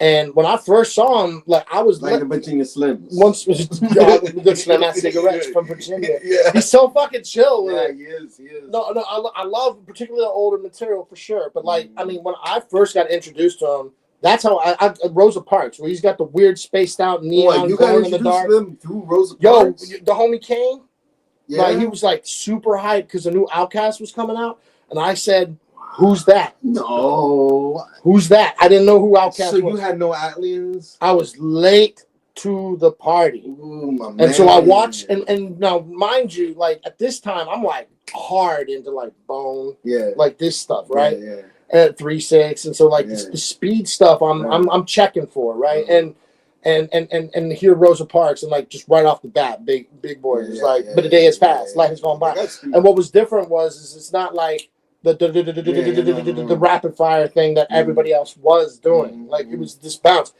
He was flipping tongues in a way I don't think I'd ever heard. It was almost like jazzy, right? Like he's riffing. Yeah. But the days have passed. Life has gone by. That's like. But still, I find the time to find the bump up with your eye. Chaos. That's a trumpet. Like you know what I'm saying? Like he's jumping around, and even back then, it's beginning to look a lot like what? They're flipping. Yeah. It's just different, and so it's not so much about it being like I like this because this is fast. It was. As a writer, you're like, dude, I would have never figured this pattern out. I think what it was. Now maybe I may be mistaken here, right? And I don't know. I'm already telling you I don't know, but it's just a theory that if you listen to Big Boy, when he flows at that speed, you listen to Outkast just in general. When you listen to them flow at that speed, they're actually doing triplets. And they're doing them in pockets, right? Not like they're not doing full on things, which is what right. Bone was doing, where they would do entire verses like that. Sometimes. Well, it's not, and that Bone. I mean, I would even say Bone. I mean, they did, but and Lord Infamous too. Like he would do these like long, right? But I wouldn't. I wouldn't necessarily say. I mean, yes, they are, but there's aspects of triplet rapping that they're not doing. They're doing like more. They're doing on their own thing. Yeah. Like Bone will have the melody and sing with it, which will extend and elongate words. So there's a mixture between this. And Lord Infamous was adding that hypnotic thing, right? Where it sounds like he's echoing. Almost, and then you have like in the background his normal like ad libs and stuff like that. But with Outkast, I flow like that in a way because it's I hear that because it's like I rap like this and rap like that, and I get the skills to make it fat, and it harkens to Big Boy. It doesn't harken to Bone. I don't rap like not a bit. And there's 3-6 in me, which is I got that bounce, but there's like more of like the clear, Big Boyish. It's almost like. So I would argue that it's almost like I would wager that's almost conversational. Early trap? Is it early trap? Because they're doing the triples. I think so. Look, I already put it on Bone and 3-6 is like they are the. I mean, 3-6. They're the origin. They're the genesis. I feel like 3-6 is the griminess of trap. But it's also people like Lord Infamous who were doing the even Gangsta Boo was doing that stuff like when they were rapping in those triplet and quadruplet patterns. Yeah. And Bone with that automatic patterns. They're doing like quadruplets. Do you know what I mean? Outkast was doing triplets. But they were doing triplets and then going back to like drawn out like they'd be like you hit the pitter patter for my feet and then the rum and coke fills my body. Where's the body? Yeah. Right, and go back into this rhyme pattern. My mind whoops and bends, floats the winds, meets the twins. Andre Ben walked up to the light gets dead. Like there was, I don't know. I really still to this day haven't heard much like Outkast. I mean, neither. You know what I'm saying? I couldn't try to be like, hey, try to imitate. Like I can impersonate a lot of people, not to a science. I'm not that kind of guy. But if you ask me to, I could do something, and you're like, well, that does some kind of sound like, dude. You asked me to do an Outkast record, I would have to like pinpoint a specific record and be like, I'm sounding like Andre on this, but like otherwise, like coming like up a natural sound, just flowing in that way. It's really strange. And some of the lingo, the language and the lingo that they use, it's just very different. Yeah, you know Outkast. I think they named them the best lyricists a lot of people put Andre 5000 up there. The best, yeah, and they completely shit on Big Boy. Right. Like they don't shit on him, but they just a lot of shit, kind of like Havoc versus Prodigy, right? So like, if you're a lot of talk about Prodigy, a lot of talk about Andre, and that happens in Cypress Hill too. A lot of talk about Be Real, and then Sin gets left, right? But the thing is, it's like Outkast though. I do give them their props. I do put them up there as some titans of the South. They're elites, man. But then at this point, are you arguing that they're overhyped? At this point, they deserve everything. Afterwards, like it became like too experimental. No, the commercial, extremely commercial, and then experimental. But it just kind of, if you're talking about Outkast, it just stayed as a commercial. So I got introduced to them through Aquemini, right? And so this was, and maybe because I was listening to a lot of what we would probably consider, for us anyway, pop music in the hip hop genre. A lot of people would not understand that, because then when they think pop, they think something specifically on the radio. But like, because I would put Bone, that's a popular band, right? Yeah. But like, so Aquemini for me was radio music, right? But so then I go and I start digging into the other stuff, and you're like, wow, man, there's all this other shit. But Stankonia, I was like, that's when I was like, we're kind of going a little too far. We need to come back this direction. I go to Aquemini. You stop at Aquemini, but I stopped at Stankonia. And I'm not saying stop either. What I'm just saying is that right after that, you got the Dungeon Family, a lot of that stuff, the whole world loves the way you make that sound. Oh, man. And even like, and look, I like songs like Roses, and even, I like the way you move. But even like, those are like radio things. Even like Goody Mob.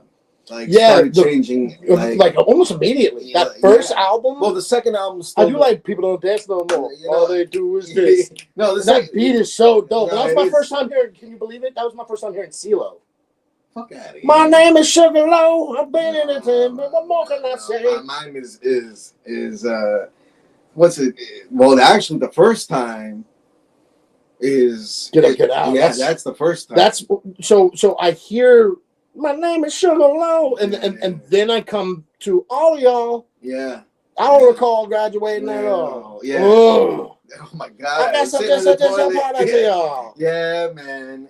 Yo, honestly, CeeLo low key has like the best verse on the album. I know. On the whole, and that's probably a hot take. Now, CeeLo, that's a whole thing different. But I love CeeLo. But I love him. I'll say it right now. I love him even. That new shit that he get, that Gnarls Barkley shit. That shit was hot. That shit was hot, man. You know, he got a Christmas record too, right? I could see that. He did this joint. What was the name of the group? It was one of the like a Pentatonics. It's a Straight No Chaser. He did the Grinch. You know what I mean? Yeah. Okay. Yeah. And he bodies it, like, because he sounds sleazy in that. And they actually just came out with not just came out, but DJ Muggs, I think, came out with the Soul Assassins. Yo, and he actually has a verse on the joint, and he goes like a Spanish gangster. He goes hard, man. Like I was surprised. I was like, yo, I've always liked CeeLo. Goody Mob was another one of my favorites. The Cell Therapy. That's just soul food. Man, that whole album, man, like it. Black Ice. Black Ice, man. No, there's this one song where CeeLo preaching. No, there's this one. Yeah, there's another song that where they're like, it's about like the struggle, and it's like, was it worth it at the end? Oh my God. My God. Yeah, that album, Outkast's for me first two albums up to the third, like. God damn, and the Black Ice and all that stuff. I'll put it right there in it. Yeah, man. And I'm telling you, man, you sleeping on a witch doctor, dude. Like that. I think I brought it up in an episode prior to this. Yeah, I think you did. I've never heard because like when I first heard it, I was just digging into their stuff because this was like, it shows up on Spotify. Well, let me check it out. And I remember just being like, yo, this is low key like a spinoff. Goody Mob. Like if you like that stuff. Mm-hmm. Yeah, you're probably gonna like Witch Doctor. Like, I thought it was a pretty. I'm not gonna say an outstanding record. I thought it was a really solid. See, so this song and Bible to me are like the ones that are really like at least had a big impact. Not this song in particular, but that album. Get Up, Get Out, and Get Something, and Southern Playalistic and ATLians, and even that group, that time frame had a big impact in my life. So that's my hot takes on that shit, man. Is it ATLians or is it Atlians? I say Atlians. I think it's both, man. I've used them both because I like ATLians. Like, it's just easier to say Atlians. But Atlians is. I use both. I use them interchangeably. Both is correct. But some people will tell you, man, you don't know nothing about hip hop. Listen. If you don't say aliens, then you don't know nothing about hip hop. If you don't say ATLians because they're from ATL, you don't know nothing about hip hop. This is comment section. No, of course. This is comment section. Comment section for everything. Yo, God, man, you're woke. You just woke. If you say ATLians, you woke. No, I love Atlians. I love that. Aliens is dope. God, that's a good one. Outkast and that whole crew. Their catalog is vicious, and this record is so slick with it, and the fact that how it came to be.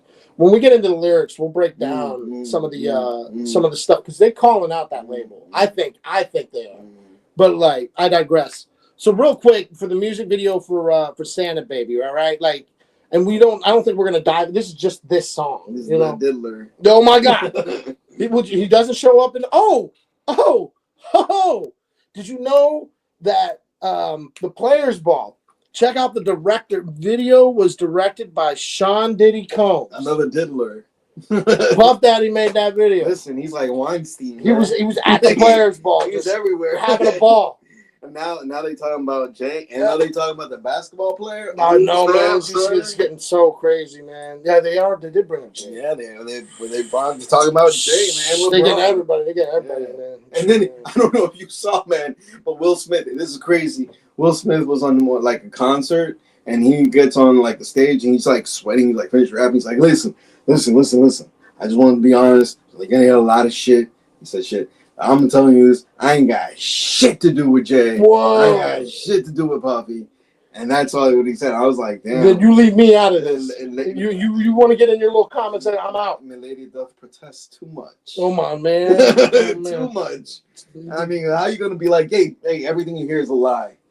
I mean, come on, you can't just be like that, man. Like, when you get to a certain level, like there's ways to navigate this. Like, listen, shit happens. He's stressing. That's all. Everybody's stressing. I would have been like, look, shit happens. Oh my God. Okay, so look, Santa Baby. The video begins on the static TV, focusing in on Reverend Run giving a sermon while religious images are flashing in between the speech. Like I remember seeing like crosses and like churches. Yeah. Keep in mind. Reverend Run does become. Oh, there's a fucking train. Reverend Run does become a real life Reverend. Yep. And he's like not like pretend Reverend Run. He's super like. He's actually Reverend Run. Down with the King, great song. Oh, I love Down with the King, man. But we get a look into this house in the projects. We see a young man watching the sermon. Note now that everything in these shots are like hyper enriched. I think we brought that up. So like the colors are like almost like they're vivid, right? Almost fuzzy, bleeding with the focus on purples, neon yellow, and green tones. Have the luster.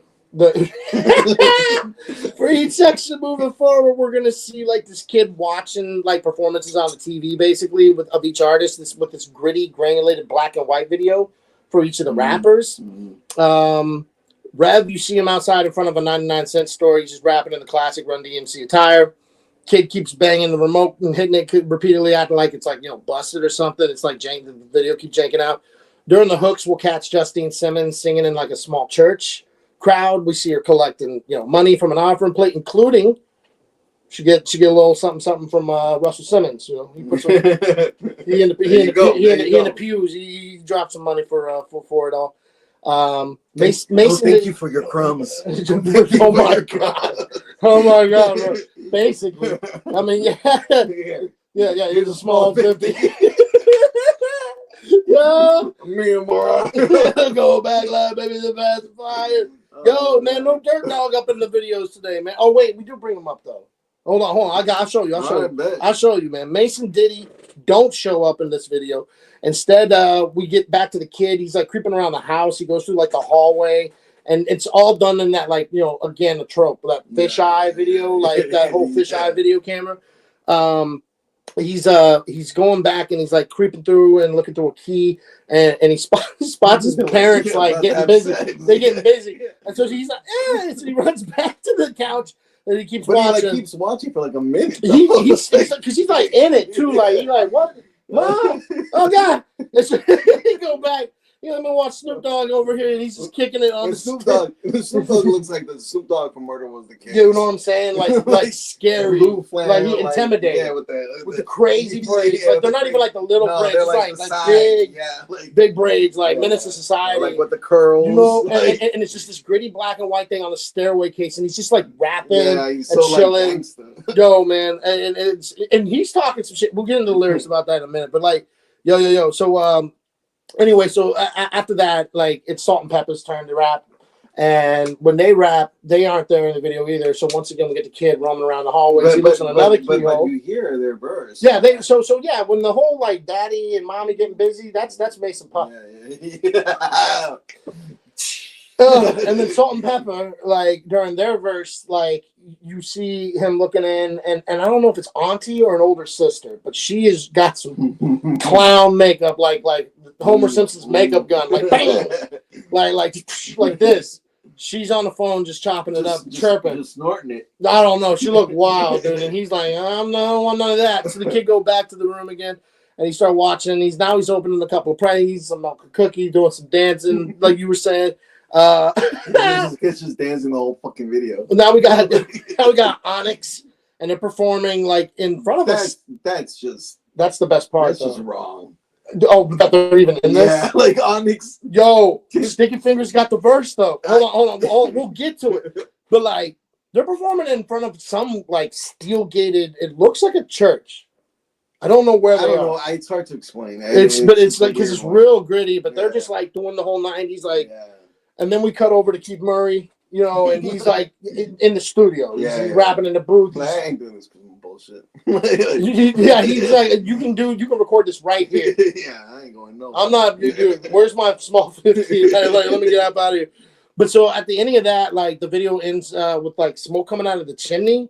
And then this like fly suit drip fellow like appears. He is dripping.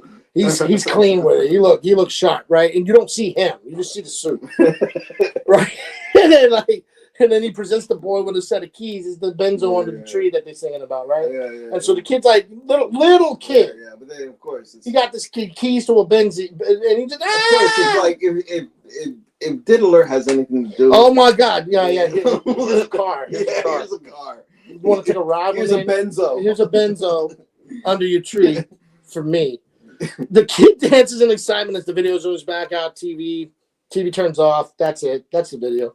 Like, you know, it's such a time period capsule. That's what it is. I was gonna say such a cliche of that time. Oh my God! Like if you're gonna do a Christmas of that time and put cliches, that's. Oh man, every piece of it. It's a safe video. Yeah. No, with some non-safe people, I'll tell you. Oh my land, no good over here, man. No good over here. Nah, but for reals, like I do like our choices here, man, because they're very different from one another, and to squeeze them all into one episode, it sounds like bipolar attention deficit disorder. We're all over. I like it because it's the contrast. Yeah. You know, you got real Christmassy, really like sappy, hokey pokey shit. Yeah. And some real shit, like some deep shit that has touchings, and some really great storylines behind it too. Like Christmas on Hollis, like if we're gonna do some lyrics, I think like at the very beginning, like right off the bat, it's Christmas 24th on Hollis Ave at the dark. When I see a man chilling with a dog in his park, approaching very slowly with his heart on the field. Look at this dog! Oh my God, an old reindeer! Like this is, yo. And then DMC at the very beginning, right? He's like, it's Christmas time in Hollis, Queens. Mom's cooking chicken and collard greens, rice and stuffed macaroni and cheese, and Santa put grits under Christmas trees. Why at that time do we talk about in rap like what we're eating? Dude, right? Like Sugar Hill Gang, Run DMC. I like my 4 chicken wings and rice. Like no, you know, it's like what you say. It's like Rapper's Delight. Yeah, don't worry, baby. Don't worry, baby. Because he went to the dinner and it was like some bullshit. It was not good. He's like, he had to go to the store and get a whole bottle of KO Peptide, bro. Like, the chicken's what he said, starting to look like cheese. I think because you couldn't cuss, because you definitely think he's gonna be like, and the chicken's starting to look like shit. That's what you know he wanted to say, bro. Man. Yo, I mean, that time, I swear. Yo, but that's, I mean, look, honestly, those are like the quick highlights. It's very like 80s hip hop, like yo, and Merry Christmas to all a good night. You know, we got another not mentioned Curtis Blow has a Christmas song. Christmas rap. What was that? I think that's what it's called, right? Christmas rap. But me personally, Treacherous 3 has one. But me personally, when you talk about Curtis Blow, they got the breaks. Yeah, these are the breaks. And just yesterday, you lost your job. Man, that's so real. Yo, it's like every part is so real. Man, your girl got robbed. It's like, you're like, damn. The girl don't love you. Like yo, you're like, man, them the breaks. Them the breaks. You got, this is how you break it up, get down. Like just you gotta find like the happiness in it, or like the way to persevere. Right?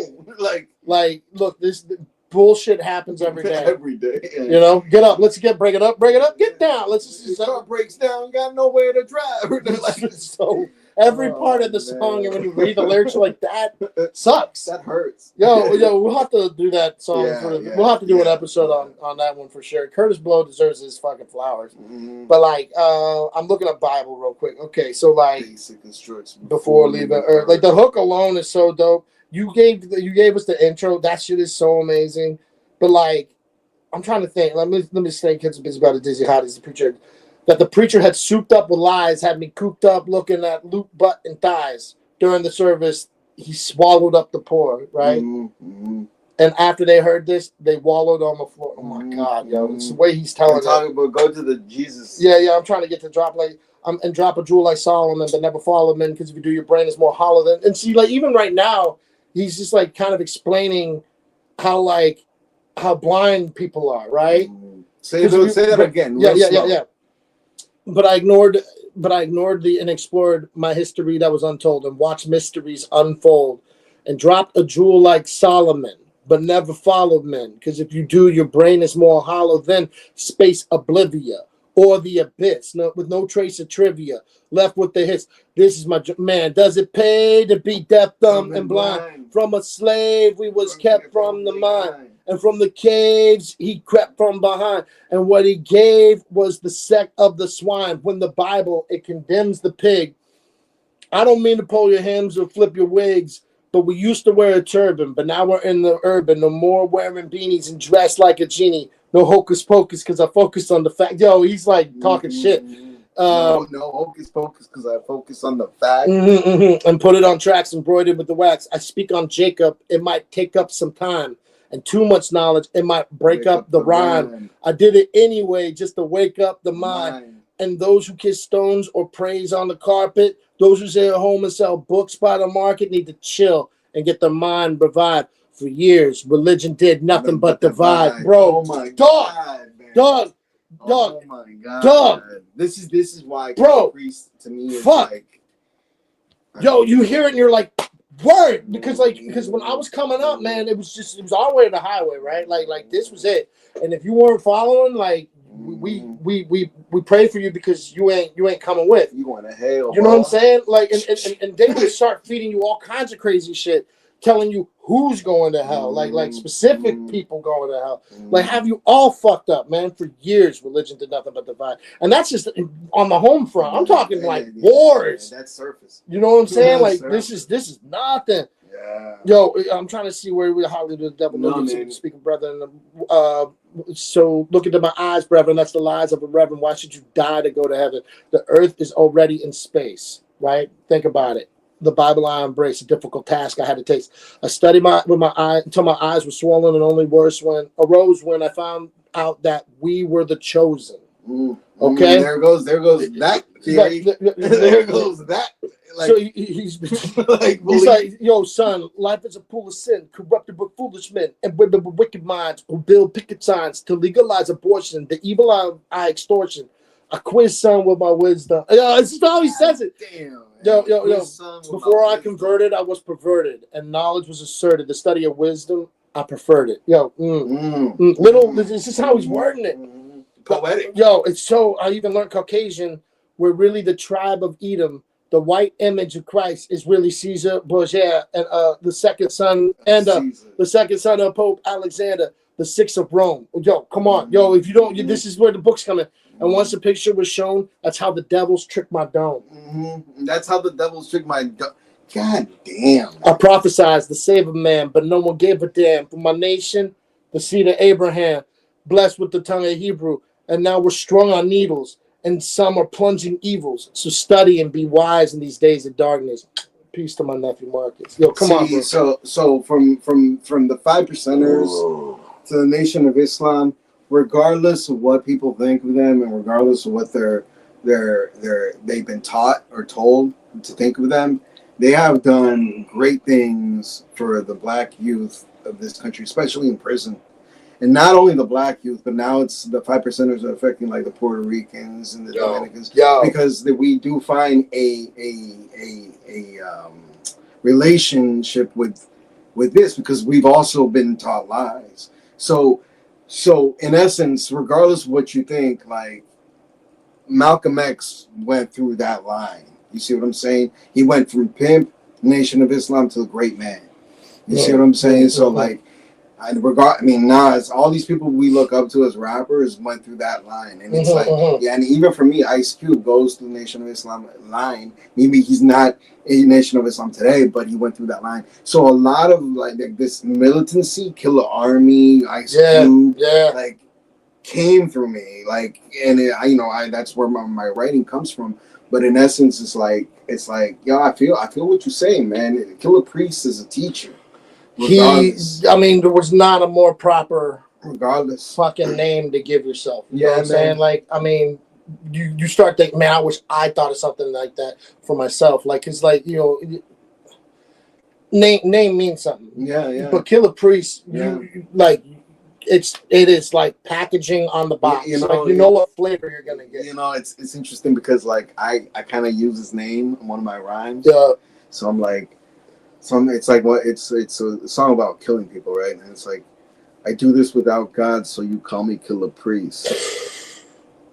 I know, but it's contradictory, but it's that Killer Priest is such a picturesque. I know, like what you're getting into. That's what I'm saying. It's like it's genius. It's such from what he wrote to the poems, to his name and his association with just like Woo, man.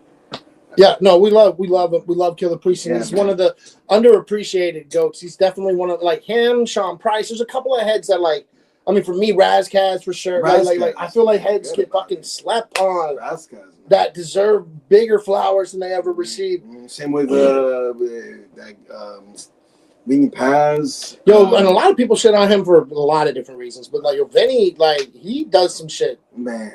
And maybe he's more like surface deep about it, because he'll say things like, "What you know about the tribe of Gibraltar?" Like that's all he says about it. But at the same time, now you're like, well, what is that? What is that? That too, but like his imagery, he's like, I'm walking the sands with the Christ, or something like that, and it's just like with the crucifix. Yeah. You're like, damn, you can see, like, you can feel the wind blowing the sands. I'm walking the sands. Wait, it's like this historical like imagery, and I use that historical imagery in some of my stuff now too, because it's like it's vivid. It's like I see the hate in his eyes coming at me with his horse, and like that kind of shit. Like I Vinny Paz, man, that's another guy. So no, shout out to Jedi Mind Tricks in that camp, man, for sure, for real.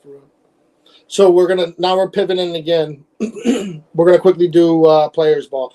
What I'm trying to pick up here is these nuances about how this is a Christmas song.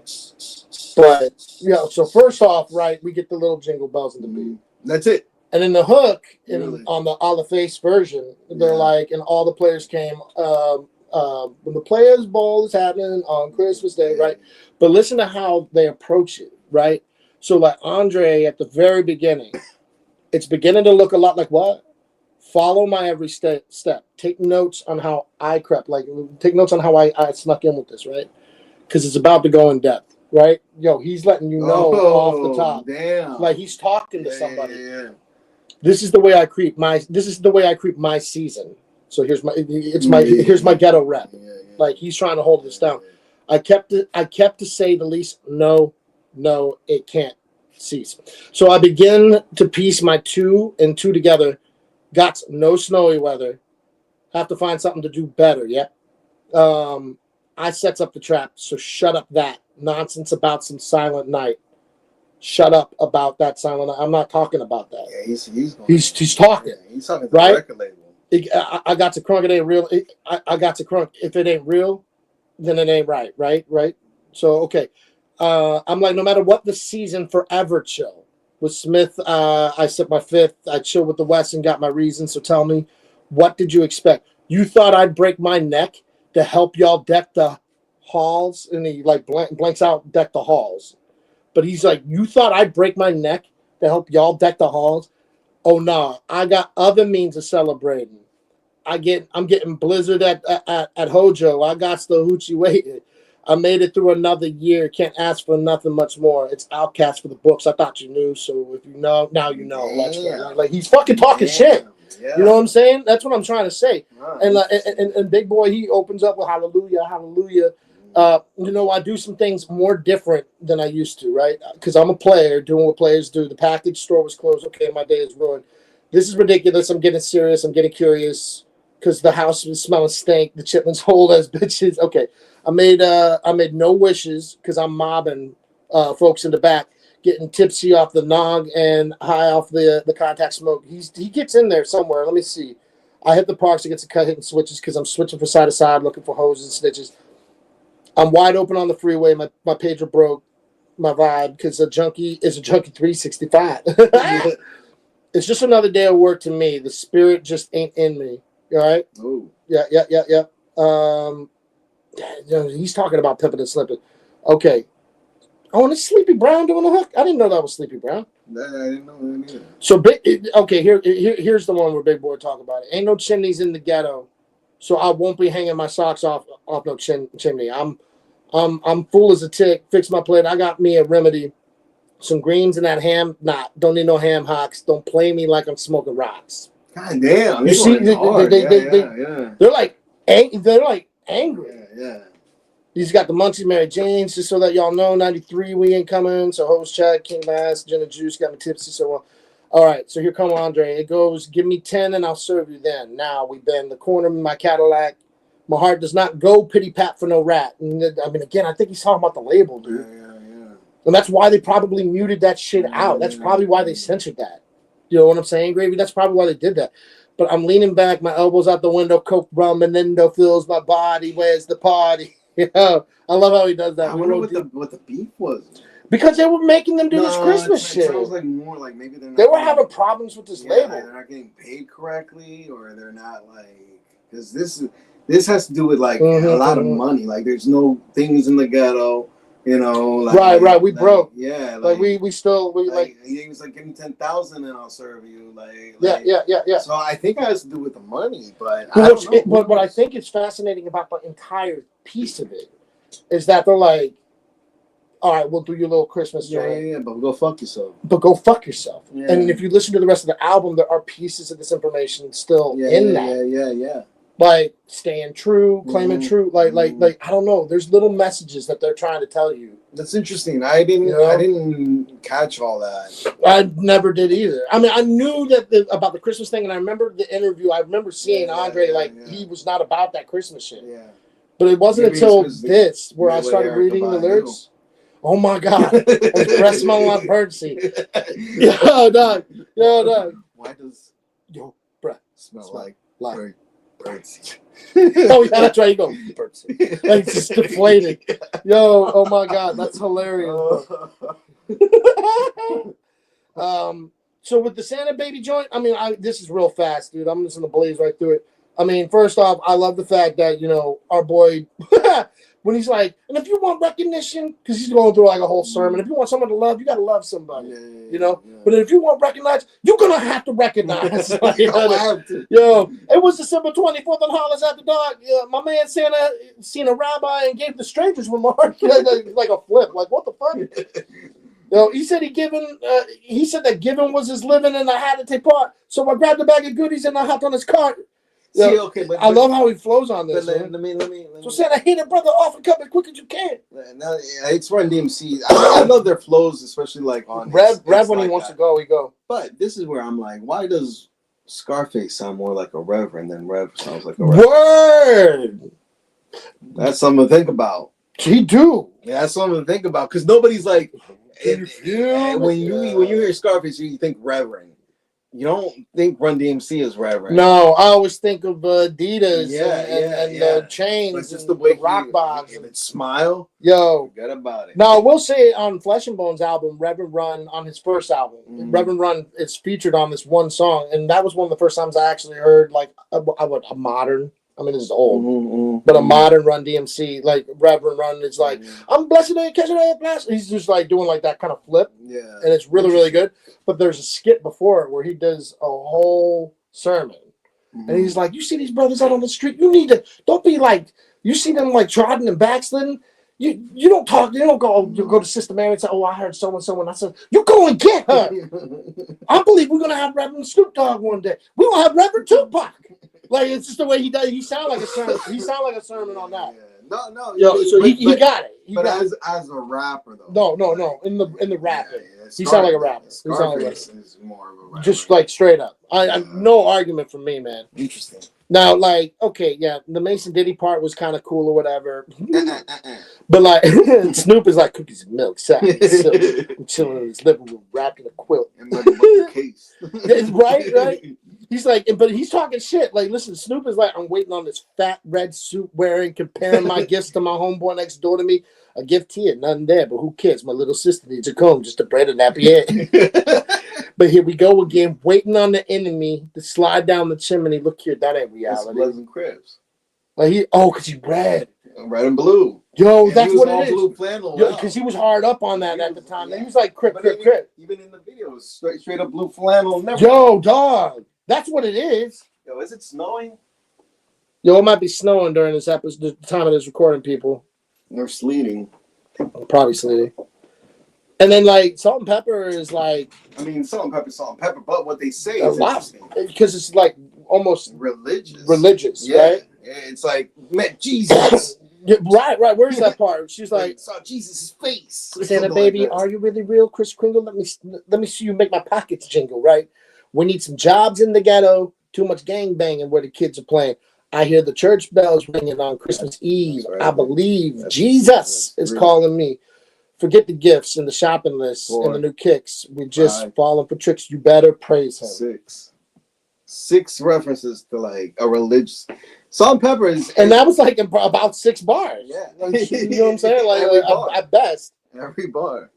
Yo, and then like okay, yo, so Onyx, like they're the ones that like straight up are like they're the hardest to fit into this, right? Yeah, you're like, what the fuck? It's so good. It's the gritty, the grimy, the low down, the shit, yo, sticky.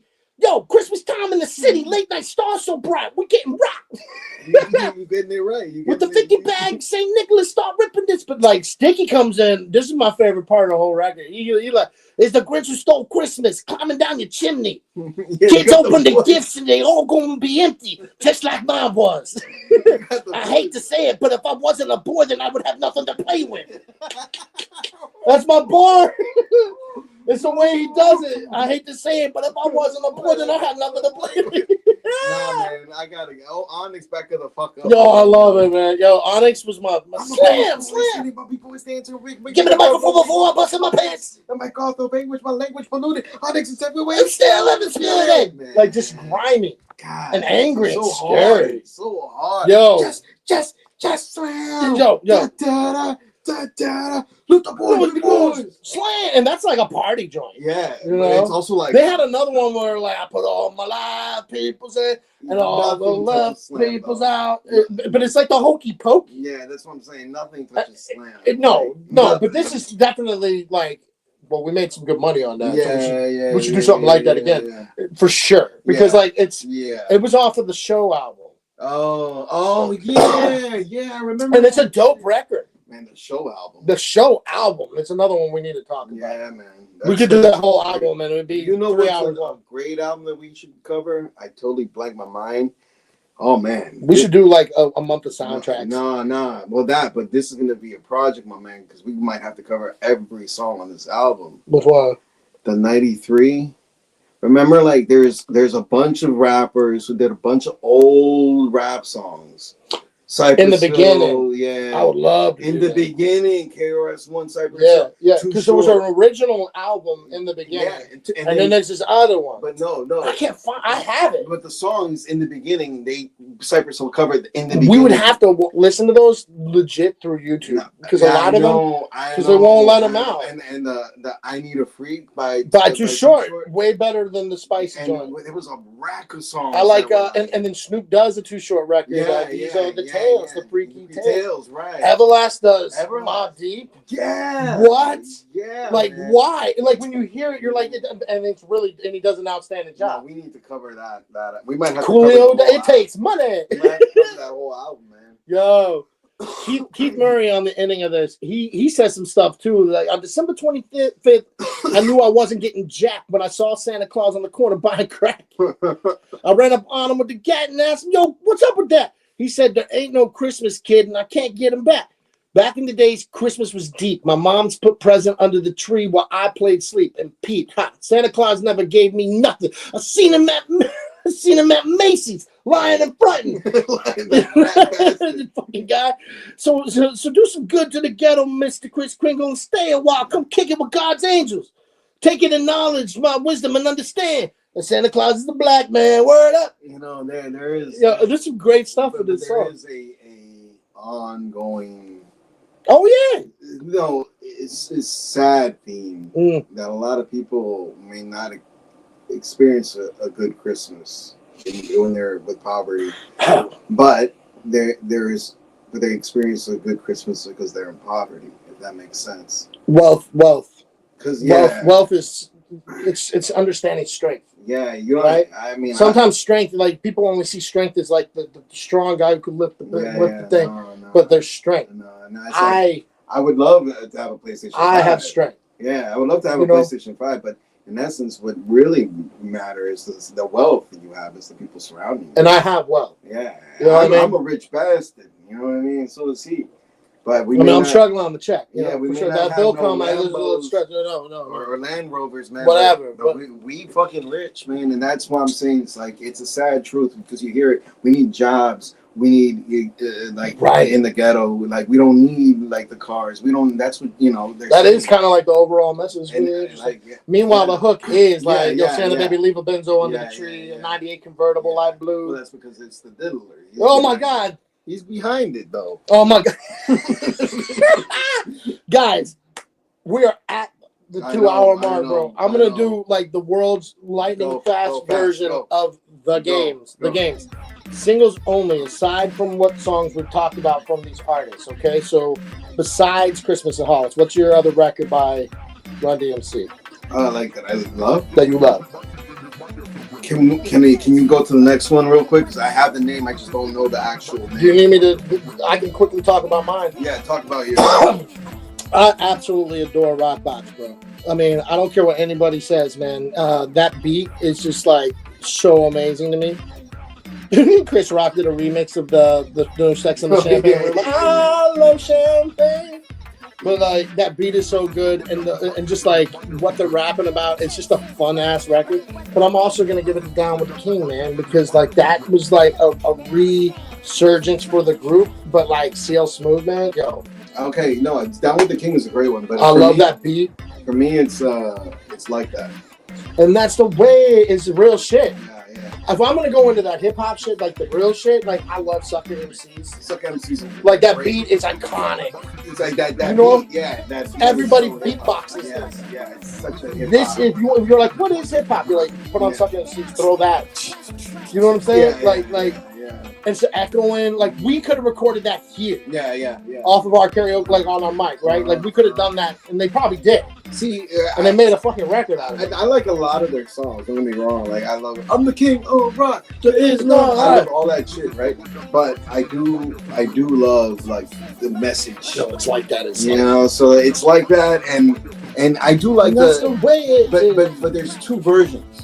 Right, so you got like the one where it's like just hip hop, and you got the remix. Both are amazing. The remix is done by a well-known remix guy that associated with hip hop with a lot of songs. His name is Jason Nevins. He did some Rakim, he did some Cypress Hill, he did It's Like That, and it's more of a breaking video, more of a breaking like sound to it. And then you have the It's Like That one. It's just a normal like Run DMC MTV video that came out. So interesting. Those, It's Like That to me is it. But I mean, there's a bunch, and then of course you have like the whatchamacallit, the movie Black. You got me wanting to say Beat Street, but it's not that. It's fuck you, man. It's a great movie. it's one of the hip hop. It's like if you're gonna say that you listen to hip hop or you're a hip hop fan, you need to watch this movie. Wow, what the fuck, Wild Style, it's bro? With that, no, it's not Wild Style. What the fuck is it? It's and it's not Beat Street. What the fuck? It's not Beat Street. It's not Wild Style. Breaks. It's not Electric Boogaloo. No, you're killing me, man. Like this is it. It's with LL Cool J. It's Run DMC. It's Beastie Boys. That isn't the Wild Style joint. No, Wild Style's just the beat. Yo, you're killing me, bro. Hip hop, no. This is dude. We're doing a that is like, show. Dude, I am embarrassed. We don't even know the fucking name of this. See, they're like, this is why I love white people, brown people. They don't know shit about Hey, forget about it. It's all good. Dude, I'm gonna feel so stupid. It's like Groove something. What is it? Groove Theory? No, it's not fucking Groove Theory, man. No, that's a great. Yo, why is it you type in hip hop movies? It's like new shit.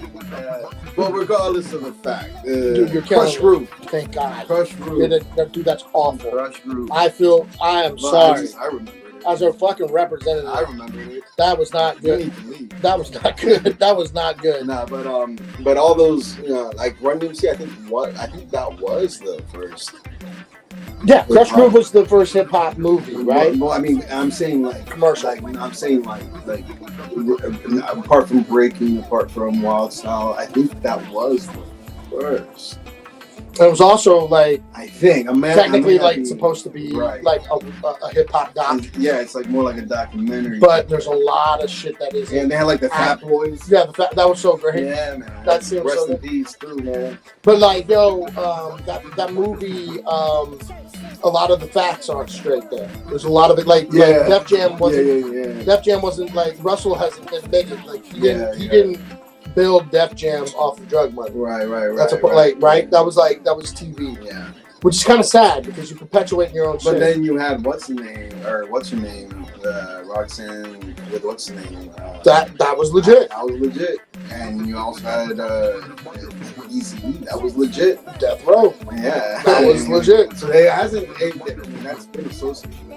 But no. So I give you. But I'm just saying, like from the '80s, and you're talking about kids who were doing like white lines. Don't do it. Yeah. And like you're feeding the machine a little. Yeah. And it's just kind of disappointing when you find out the truth about it. Oh, it's like a prevalent thing.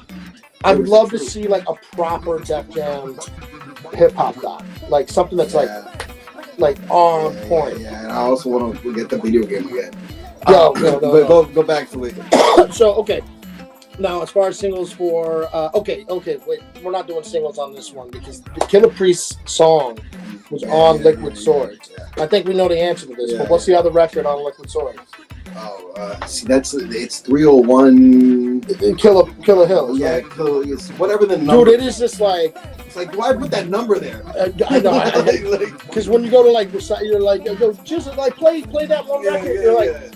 301 because it's like a skit at the beginning. Yeah. But he's telling like a mafia tale. Well, I mean, in the hood. The references. No, I mean, not even. It's Spark Steakhouse is where Gotti got shot. Yeah. So like he's like she's going down to Spark Steakhouse, and he's all like my man from Afghanistan grew up in Iran. Joe, like, but he was a bomb expert and a neighborhood newsstand. Oh man, like he ran out of the neighborhood newsstand. And it was his tire and left that gave him away. Like the way he's conveying it, like you see everything. And then you see like this is what the reference was, like the wife. Send your wife a briefcase with like thousands, or like she's like in the bathtub with like thousands of briefcases. So like it's like so below. If you watch, it is so blow. If you watch Blow, this song needs to be on Blow as the best freshman coming through U.S. Customs. Yeah, he rushed him through U.S. Customs, and he like would put. He had this ability to put like bombs in like the corks of champagne. When they pop off the cork, the brothers lost half their brain, and then like boom! Oh man! They give him away, and then they rip his body open in Bolivia or like send him to Syria or something. Oh God! Like. Yeah, it's man, that whole album though. 6 immigrants and fake visas. 50 immigrants and fake visas. No, fake visas. No, man. Oh God, and the beat is amazing. That one. And I remember when we went to go see Chisa, we were like shouting, and we were like, please. And then we ended up getting a Crasher Crew, and we're like, man, look, we love Dirty. We do. We love Dirty, but like that's not the record, man. You know, dude, I really wish that you did Killer Hills for real. Outkast, what's the record? Oh man, I mean, there's many, but I mean, what is the record? The record's which was all you, your mama, and you. As far as singles go, dude, I mean, that beats everything. On singles. I'm trying to think. I mean, seriously, that beats everything. Even everything. Elevators is super vicious. I mean, that beats everything. Like you put throw your hands in the air. I mean, look, I love Wheels of Steel. Yeah, I love Wheels. I love all that shit. But yo, what about Hootie Who though? Hootie Who is amazing. That beat is so simple. Wait. Are we doing just Outkast, or are we doing it mixed with like Goody Mob? Because that could be Get Out and Get Something. Well, Get Up, Get Out and Get Something is my record from Southern Playlistic. I mean, I swear to God, I listen to that record anytime I'm like off to go get a new job, or I'm like, I need to get out of my bullshit. I have like a list of things I need to do. Like I listen to that record to be like, stop being a fucking asshole. You gotta get up, get out, and do something. Yo, Andre's like, start working at the loading dock. You can't spend all your time trying to get high. Get up, stand up. Yeah, that whole song. So what's it, you dickhead? That whole album.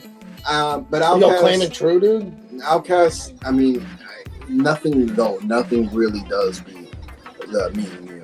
Like, okay, like I'm not no, because like that's what. Because prior to Me and You, nobody knew Outkast. You still had Flair, this, that, but Me and You made it where it made them famous. From that point forward, everybody knew. And what a beat, man. I mean, you call yourself AT Aliens and you give us what feels like some spacey ass shit. Yeah. Like Catacomb, like dark. All the beats but it's on that also album. just like, it's just chill.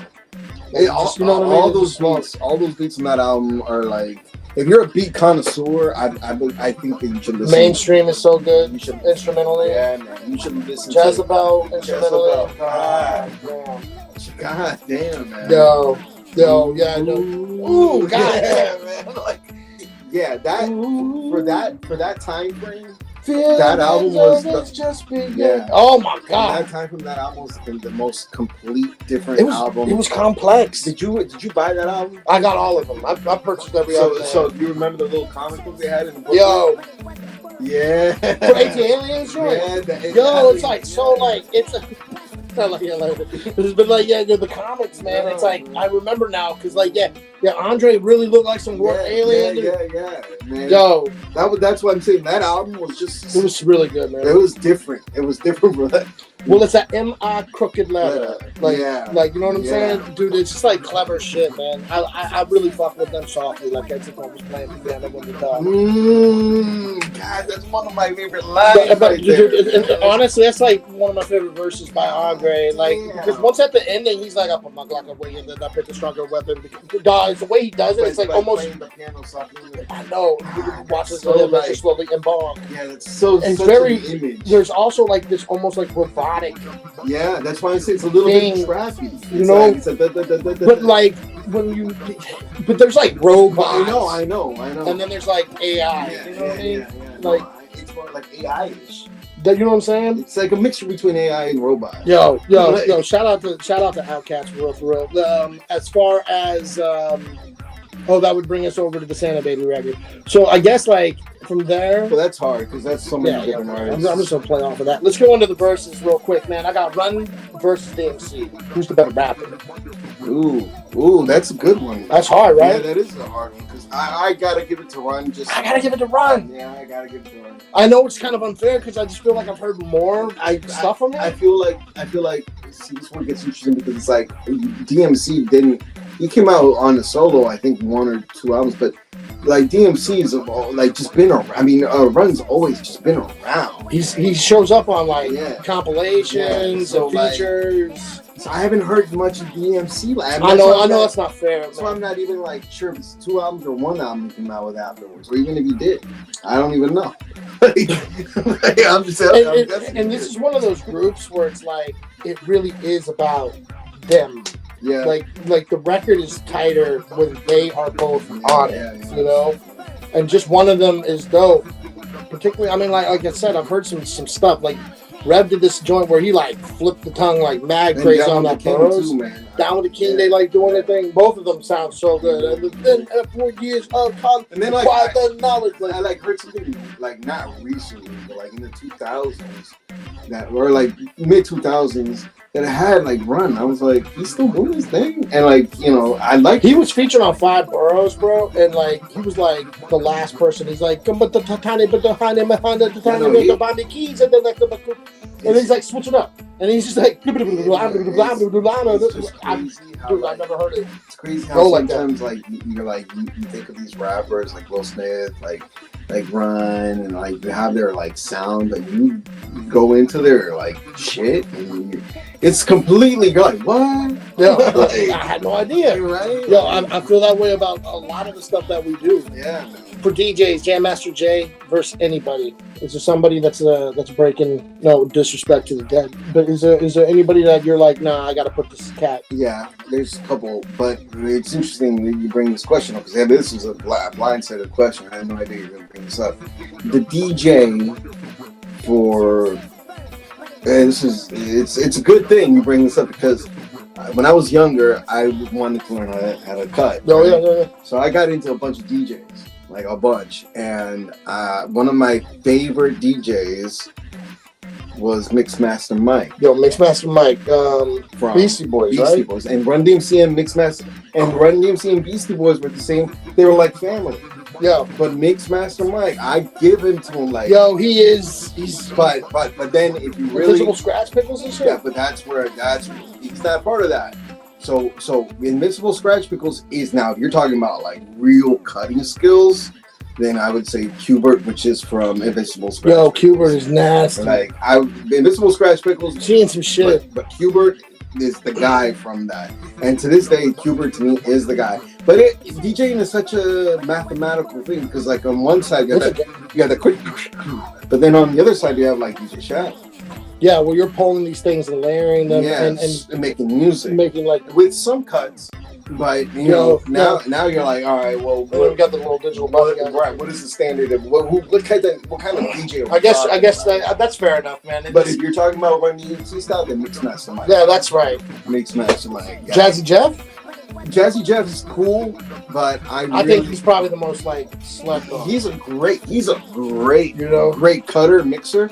But I was really surprised with Mixmaster Mike when I was a kid. I was like, yo, I fucks with it. Killer Priest versus all Wu-Tang affiliates. Is there somebody that you're putting over Killer Priest? That's an affiliate. And that's an affiliate. Yeah, not an original Wu member. No. But that's not to say that he's my favorite affiliate. But I would never. Who's your favorite? I wouldn't go with Killer Army. Well, who? But who? Oh, you're just saying Killer Army, period. In general, Killer Army. But I would never put them over Killer Priest. Cause like, who's my man in there? I like Don Pacino. Don Pacino, right? My favorite. But, I mean, like Don Pacino, no, they're all nasty. My one dude that like the War Cloud and he's nasty too. Yeah, like even the Christbearer. Yo, Christbearer, we love. But it's not Killer Army. But I mean, you know what I'm saying though? Like even like the Wu Syndicate down here in Virginia. I still go with nobody can come like Killer Priest. Like that's what I'm saying though. He's on a different level. Like it's hard to compare him to any of the affiliates because he's. I mean, honestly, like I see RZA, Jizza, Killer Priest in the same light. Like they're in that threshold, right? Yeah. And then Method Man is more like Killer Army.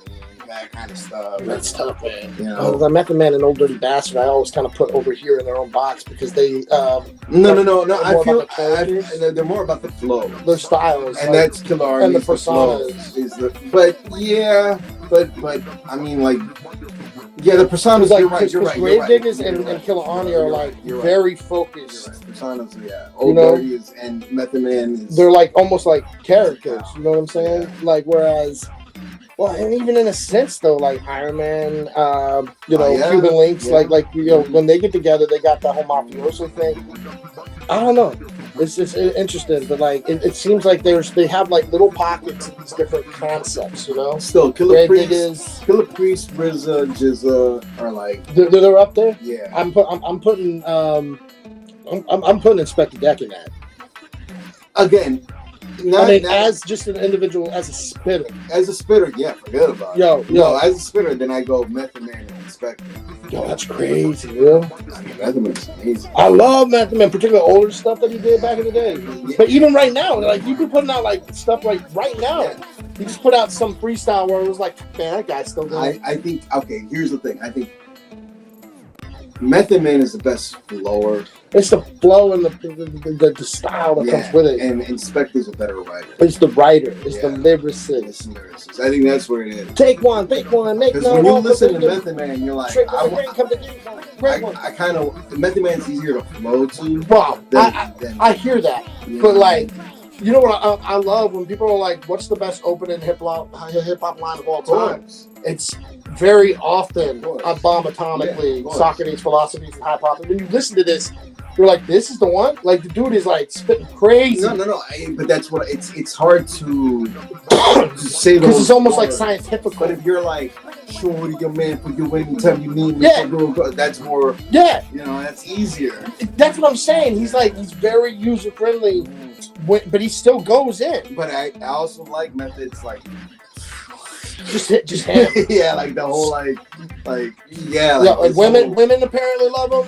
I hear that a lot. They're like, ooh la la, little Method Man. I mean, I can see him be the most. But at the same time, but he's also like the most terrifying looking one too. Especially when he wants to be like 187 Method Man. You know what I'm saying? Like that's a scary fucking guy. Oz Method Man. Yeah. You dressing up like the mummy and shit? Like, yo, meth, you don't fuck with meth. Liquid Swords versus all the other Wu solo albums. Just the solo albums. Yeah. So that's Old Dirty Bastards, the 36, 30. Swords. It is Liquid. Over top of Only Built for Cuban Links. Well, Tikal, I would definitely put it over. But I think a lot of people put the purple tape up. Iron Man? Ooh. You're talking. See, this is where I'm. I agree with him. It depends on who you're asking. You know what I mean? Like, I mean, Jizza to me is one of the best rappers to ever fucking walk. Best rappers and writers to ever fucking walk ever. Yeah. So Jizza to me is up there. No, I'm with you, man. I mean, there's no argument for me, but I know for a fact that there is a debate for Cuban Links. Cuban Links is an amazing album. Don't get me wrong. And some people can see that debate. And some people are gonna pull. Fuck you, Tikal. Tikal's great.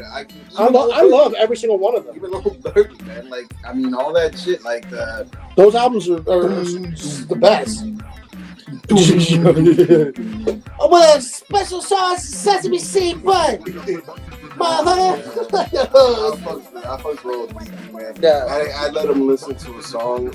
Oh my god. Not too long ago. That was like one of the hardest things I've heard, man. Yeah, and it's ODB. and it's like Wasted Time, I think it's called. But you can't find it on Spotify or Apple. You can only find it on Like YouTube. Check it out. And that beat, oh my god. He's talking shit. He's talking shit on that. I think you can feel it. Oh man, he really, really does mean it. No more pills, no more alcohol, waste of time. Oh god. They try to poison me with all. God, man, like you gotta listen to that Ooh. Andre 3000 verse Big Boy specifically. shit. I mean, it's all through time, man. At different. the end of the day, you're gonna support Big Boy. Different times, man. Because like originally, I would say There are so many people that to this day have Andre 3000 in their top 5 of all time. I would say Andre, but then I here's the question: would Andre and Big Boy exist without each other? No way. They have to. Their styles are a match made in heaven for sure. So they have to. You can't split them. There's no way they would be as big as they were. Yeah, There's no way they would have gotten to where they were. You can't split them if they showed up on their own. I don't think so. Like I said, I can only go. I mean, I don't doubt their talent and their excellence and their prestige. I can only go through time though. So if you're asking me at the beginning, then Andre, but then later it would be Big Boy. Yeah. I mean, that's I think what a lot of people say. But I mean, I'm telling you, there are still people today, right now, who are putting Andre. One of the greatest lyricists. And it's challenging because like one of the debates is that besides that Love Below, which isn't it, bro. It isn't it. That's not the thing that's putting me. No. You're not. I'm not waking up out of bed for the Love Below. Right. For the greatest of all time. I'm not. Right. I'm not. No. But like, this man never put out a solo album. Right. We don't have a single solo album. Right. How does he compete against any of these other artists that people are putting up there that are debating, the Lil Wayne's, Jay-Z's, Eminem's, whatever it is, whatever we're doing, Big Daddy Kane, like you know what I'm saying? How do you compete against that? Well, how are you top 5? But again, it's fucking how does some unknown fucking videographer end up beating out Michael Jackson and Scorsese? Like, hey, man, hip hop is some crazy shit, man. Hip hop is some crazy shit. I mean, don't get me wrong. I think that Andre 3000 is one of the nicest ever. I'm putting him up there.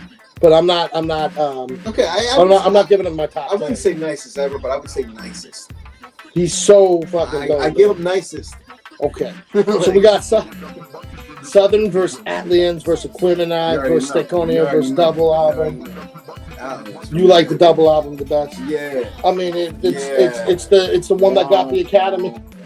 No, man, Atlians all the way. Atlians all the way, dude. But versus Southern, though. But that's what I'm saying. It doesn't take away from Southern. Southern is amazing. It's so kind of flipping a coin for me, though. Okay, you know what it is? I'm not like set in bed the way you are. You're like set. You know what it is? Why I'm set? Because Southern.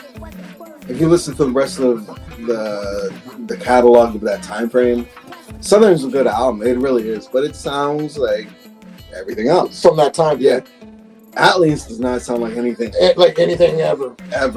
And it's, as a musician, I think on a lot of levels I feel that way about Aquemini though. Like there wasn't anything on the radio that was it's okay. You had it more closer, but it still wasn't like what was on the radio. But you had a little bit of here more like a little bit. But Atlians, I mean, these motherfuckers. Got 5 mics with a harmonica. But see, in hip hop, nobody was doing some shit like that. That's what I'm saying. And even Atlians that you and me, Vogues, like that was on the radio, and that's still like sound don't sound like radio. So as from the musical aspect, I give it that. Respect. I appreciate it. I give it that. Okay. I mean, look, that's tough. That's tough. All right, so now we're going to talk about the individuals, maybe in the sense of like hearing them in features. Run DMC, Salt and Pepper, Mace, Snoop, Onyx, Keith Murray. Who was the better featuring artist? Maybe not necessarily on that song itself, but just in general. Like who's got the features? Because I know that like Salt and Pepper, like Salt in particular, she's showing up on like Kirk Franklin. You know, she did some MC Light shit, right? But like, well, okay, obviously, it's kind of tough. The only answer to this is Snoop, right? His catalog is just too strong, right? Yeah, I mean, and not only that, like, forget the catalog. The most important connection in the West Coast had was Snoop and Dre. Which originally Deep Cover was... and that changed the world from that point forward. I think you're right. Like, I would not argue that. Snoop and Dre is the most important. Gangsta rap became everything. And Death Row and everything from that, Eminem, everything. Everything that we listen to or not. Yeah, but everything comes from that. The new NWA movement. All that shit comes. I mean, it's Ice Cube's idea, but everything interacting. So I'm just saying, like, the most important, the most hip hop heavy. There's not even a question. You know, it's Snoop and Dre. Okay. I'm gonna try to hit you with some Christmas shit real quick. Favorite traditional Christmas movie? I'm talking about shit like A Christmas Story, Christmas Carol, White Christmas, Vacation. You like the Chevy Chase National Lampoon's Christmas Vacation? Yo, that one is pretty funny though. I like the dark ones. That one gets really fucked up. Didn't you like win like the Jelly of the Month Club on that? And you couldn't get like the Christmas presents because you couldn't get the money. Yeah. And he has like the most insane light system, and then it blows up. And it like falls down. There's a squirrel. There's just what could a squirrel in the tree. Oh my god. Oh yeah. Yo, what could possibly go wrong? Is the more. Wait, have you seen the commercial now with the fucking kid that was Don't shoot your eye out. That's A Christmas Story, right? Yeah, you seen the commercial with that kid as an adult? As an adult, no, I haven't seen it, man. So it's like a phone commercial or some shit. Yeah, like sure that. it is. And like his wife in the commercial picks up like a leg with a lamb. She's like, what is this? That's hilarious. And he's like, that's classic. That's a classic. Yeah, and I think I have seen it. Yeah, that's the kid. I didn't know it was the kid. Yeah. Yo, that's wild, It's bro. very classic. Yeah, it happened. Hey. Dude, I don't know. Like for me, like It's a Wonderful Life is something I have to watch that every year. It's a good movie. I mean, it's a classic. It's a Cadillac. Now we're gonna show that because it's debatable because these are Christmas movies, right? But we'll just call them movies based around Christmas time. Die Hard, Batman Returns, Lethal Weapon. No question, they're beating Die Hard. Batman Returns. Look, for me, it's Batman Returns, Lethal Weapon, and then Die Hard. Whoa, fuck! That's like not even right. Dude, I got a little Christmas book about Die Hard. You gotta get a Lethal Weapon. Now I have a gun. Ho, ho, ho. No, like, oh, you gotta get a Lethal Weapon. Because I'm too old for this shit. Listen, Riggs. He's like, I'm gonna commit suicide. I gotta put it with my name on it. Who was that? Mel Gibson, man. That's right. And Danny Glover. Yo, that's right. And the music they play, it's like every time, it's like so sad. I'm like, oh, Mel Gibson, come here with your hair. So is it really just like because Michelle Pfeiffer's in spandex? Is that what it is? No, man. Yeah. No. Look. I love Batman. I love Batman. And Danny DeVito's Penguin. Dude, it's wild. I mean, don't let Michelle Pfeiffer. I think at this point, okay, kind of not on subject of the subject. Was it Coolio's movie? Gangsta's Paradise, that movie? Dangerous Minds, or was it Batman, or was it Scarface? That put me on? Yeah. I was little. So Batman Returns was it. She's dressed in spandex like a cat. She's got a whip and she's whooping ass, bro. Yeah. And she's crazy. Yeah, but I honestly like what she in Scarface. She was fire. She's fire. Even right now, the older she gets, don't matter. She's great. Have you seen her in that, man? She's the mom. Yeah, dude, fire. No, but Michelle Pfeiffer, and I mean, she's referencing like pop songs. No, but Batman, I give it to Batman on that sense. What was that song of Bruno Mars? That Michelle Pfeiffer, that white gold, like that white gold, whatever, too hot, like you know what I'm saying, like and she's like this. No, that's it. Right. Circle it back. Yeah. But no. But what's the next one? So I go with Batman. No, okay. I think, man, dude, Die Hard. I'm really shocked you got it so far now. Okay. Let me see if you even got something for it. The favorite classic Christmas song. Like Carol of the Bells, like the Hollis, most wonderful time of the year, like the old Christmas records. Something from your childhood. Do any of these spark? Or you I'm Latino, man. So you didn't even have any of this shit. So this is straight up. But my favorite is dun, dun, dun, dun, yeah, Carol of the Bells. That's what it is. I don't even know the name. But you know what it is? It's called Carol of the Bells, and you know what it is, man. It's like that's dude. I like those too. Like which one though? Or the wolf one with the kid, the Russian. Oh yeah, it's like a cartoon. It's like a waltz. It's like some classical Peter and the Wolf. Dude, I don't even remember the I don't remember the record. Oh, you son of a bitch! I can't do it on you. No. But I got you. But I got you on like the fact of the instrumentation of it, right? Like, and so that's why Carol. I like Night on Bald Mountain, even though it's not Christmas. I mean, Fantasia's a Christmas movie. Is it? I'd argue. I mean, Edward Scissorhands a Christmas movie. Edward Scissorhands a great Christmas movie. That's another one that I put up there with. Yo. Yeah, I mean, I had that on the list there, man, but you shot it down. You're like Batman Returns. I never got... Michael Keaton. Like, what about the modern ones? Like Elf or Bad Santa? I don't watch any of that bullshit. No Nightmare Before Christmas? Never watched it. You never watched Nightmare Before Christmas? Never watched Whoa. I stopped at Batman. Okay, but Tim Burton, man. No, that's like... Bro. From that point forward, the Christmas movies, I didn't watch them. Did you like any of the modern Christmas songs? Like Mariah Carey, All Over Christmas?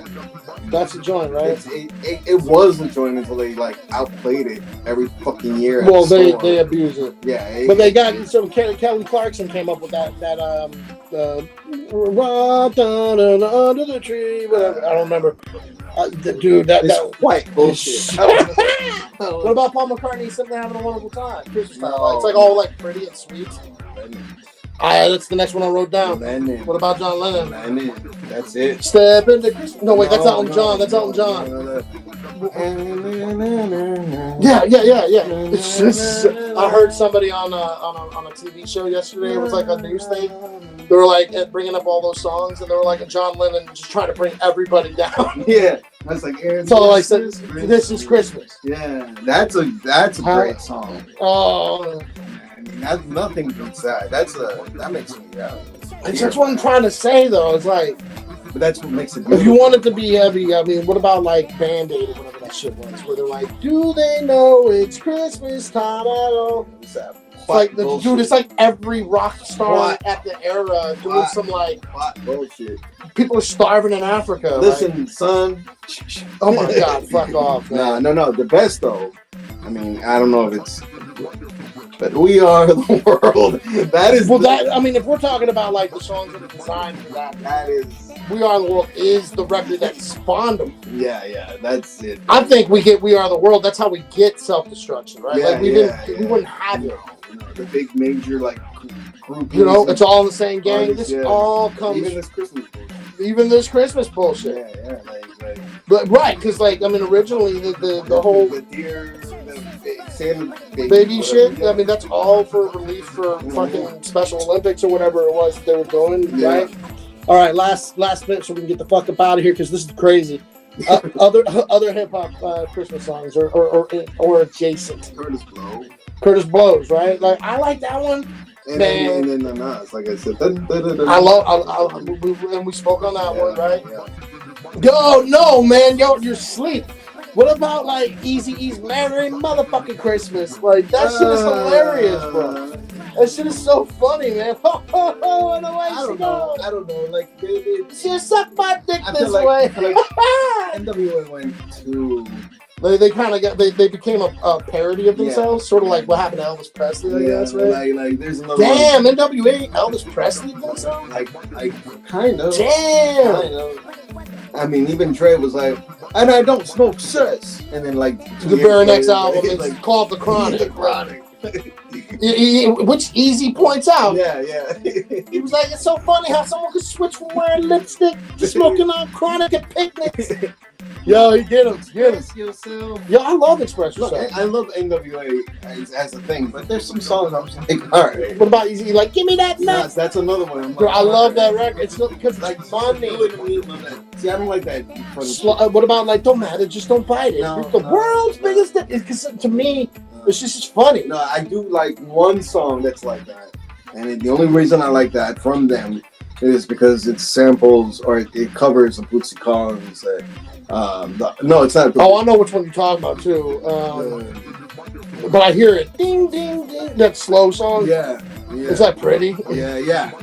but they're talking about like what is it, man? It's like kind of like automobile. Yeah. No, it's not the Bootsy Collins, but they do. It's like my automobile.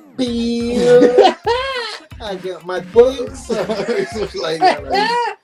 But like Mac 10 did something similar with like Mosey Wozy. So fucking dope. It's just silly.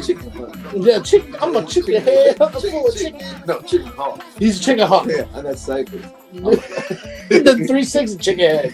Yeah. God, we're fucking this up. We're supposed to be the expert. This is too late. I know. 3 hours in. Guys, you got any last words? Go fuck yourself. Yeah, I got some last words. Happy New Year. Happy You New Year. filthy animal. Filthy animal. Yo, Merry Christmas, whatever. Happy holidays to everybody, You know, man. real quick, that filthy animal thing. Yo, Was like you said, it was only done for the movie. it's because I'm like trying to peep that movie, right? It looked like a old, awesome gangster movie, and it's not real. No, it's Man, that's some bullshit. They got ballsy motherfuckers out there. Dude, man. Nah, but for real, Someone should like now make that. Listen, happy holidays. And, Yo. and spend time with your family and loved ones. Yeah, man. Hug your pets a little closer. Hug your family a little closer, man. This year was hard for many reasons for many of us. And just we're gonna start the new year, so let's look forward to not dying from atomic bombs. And if we do die from atomic bombs, hug your neighbors while you're dying. You know what I mean? Like, Yeah, let some of this bullshit go, man. 2025, we need a little bit more UNITY. You know it, man. You know what I mean? 100% right there. 2025, man. We'll see you guys next year. What are we gonna do? We start with some Woo! Happy Woo Year. Yeah, we do that. Yeah, man. We're gonna do. We have some. We're flipping it. We're doing the saga. Yeah, we're doing the TV show. We have many ideas for upcoming. Let us know. I mean, we already planning. We got episodes for a whole other year. We're not stopping. Well, folks, we got episodes for us though. We got enough. We got enough material. We're gonna be doing the podcast. We're like, man, Your fucking back hurt. Remember Curtis Blow? Man, do you remember? I can't remember half. I don't remember yesterday. And I'm like, what's the? Dun. I can't remember. Excuse me for interrupting, but here's a small 50. Slob on my knob. Oh man, those were the days when she would slob on us. Remember the diddler? Oh my god. All right, guys, for real. Yo, happy holidays, y'all. Stay Peace up. out, man. We out here. Remember the record. Peace, man. Stay up, fam. Yeah, we gotta get out. Oh my god, it's loud. It's fucking burning. This fucking thing is burning over.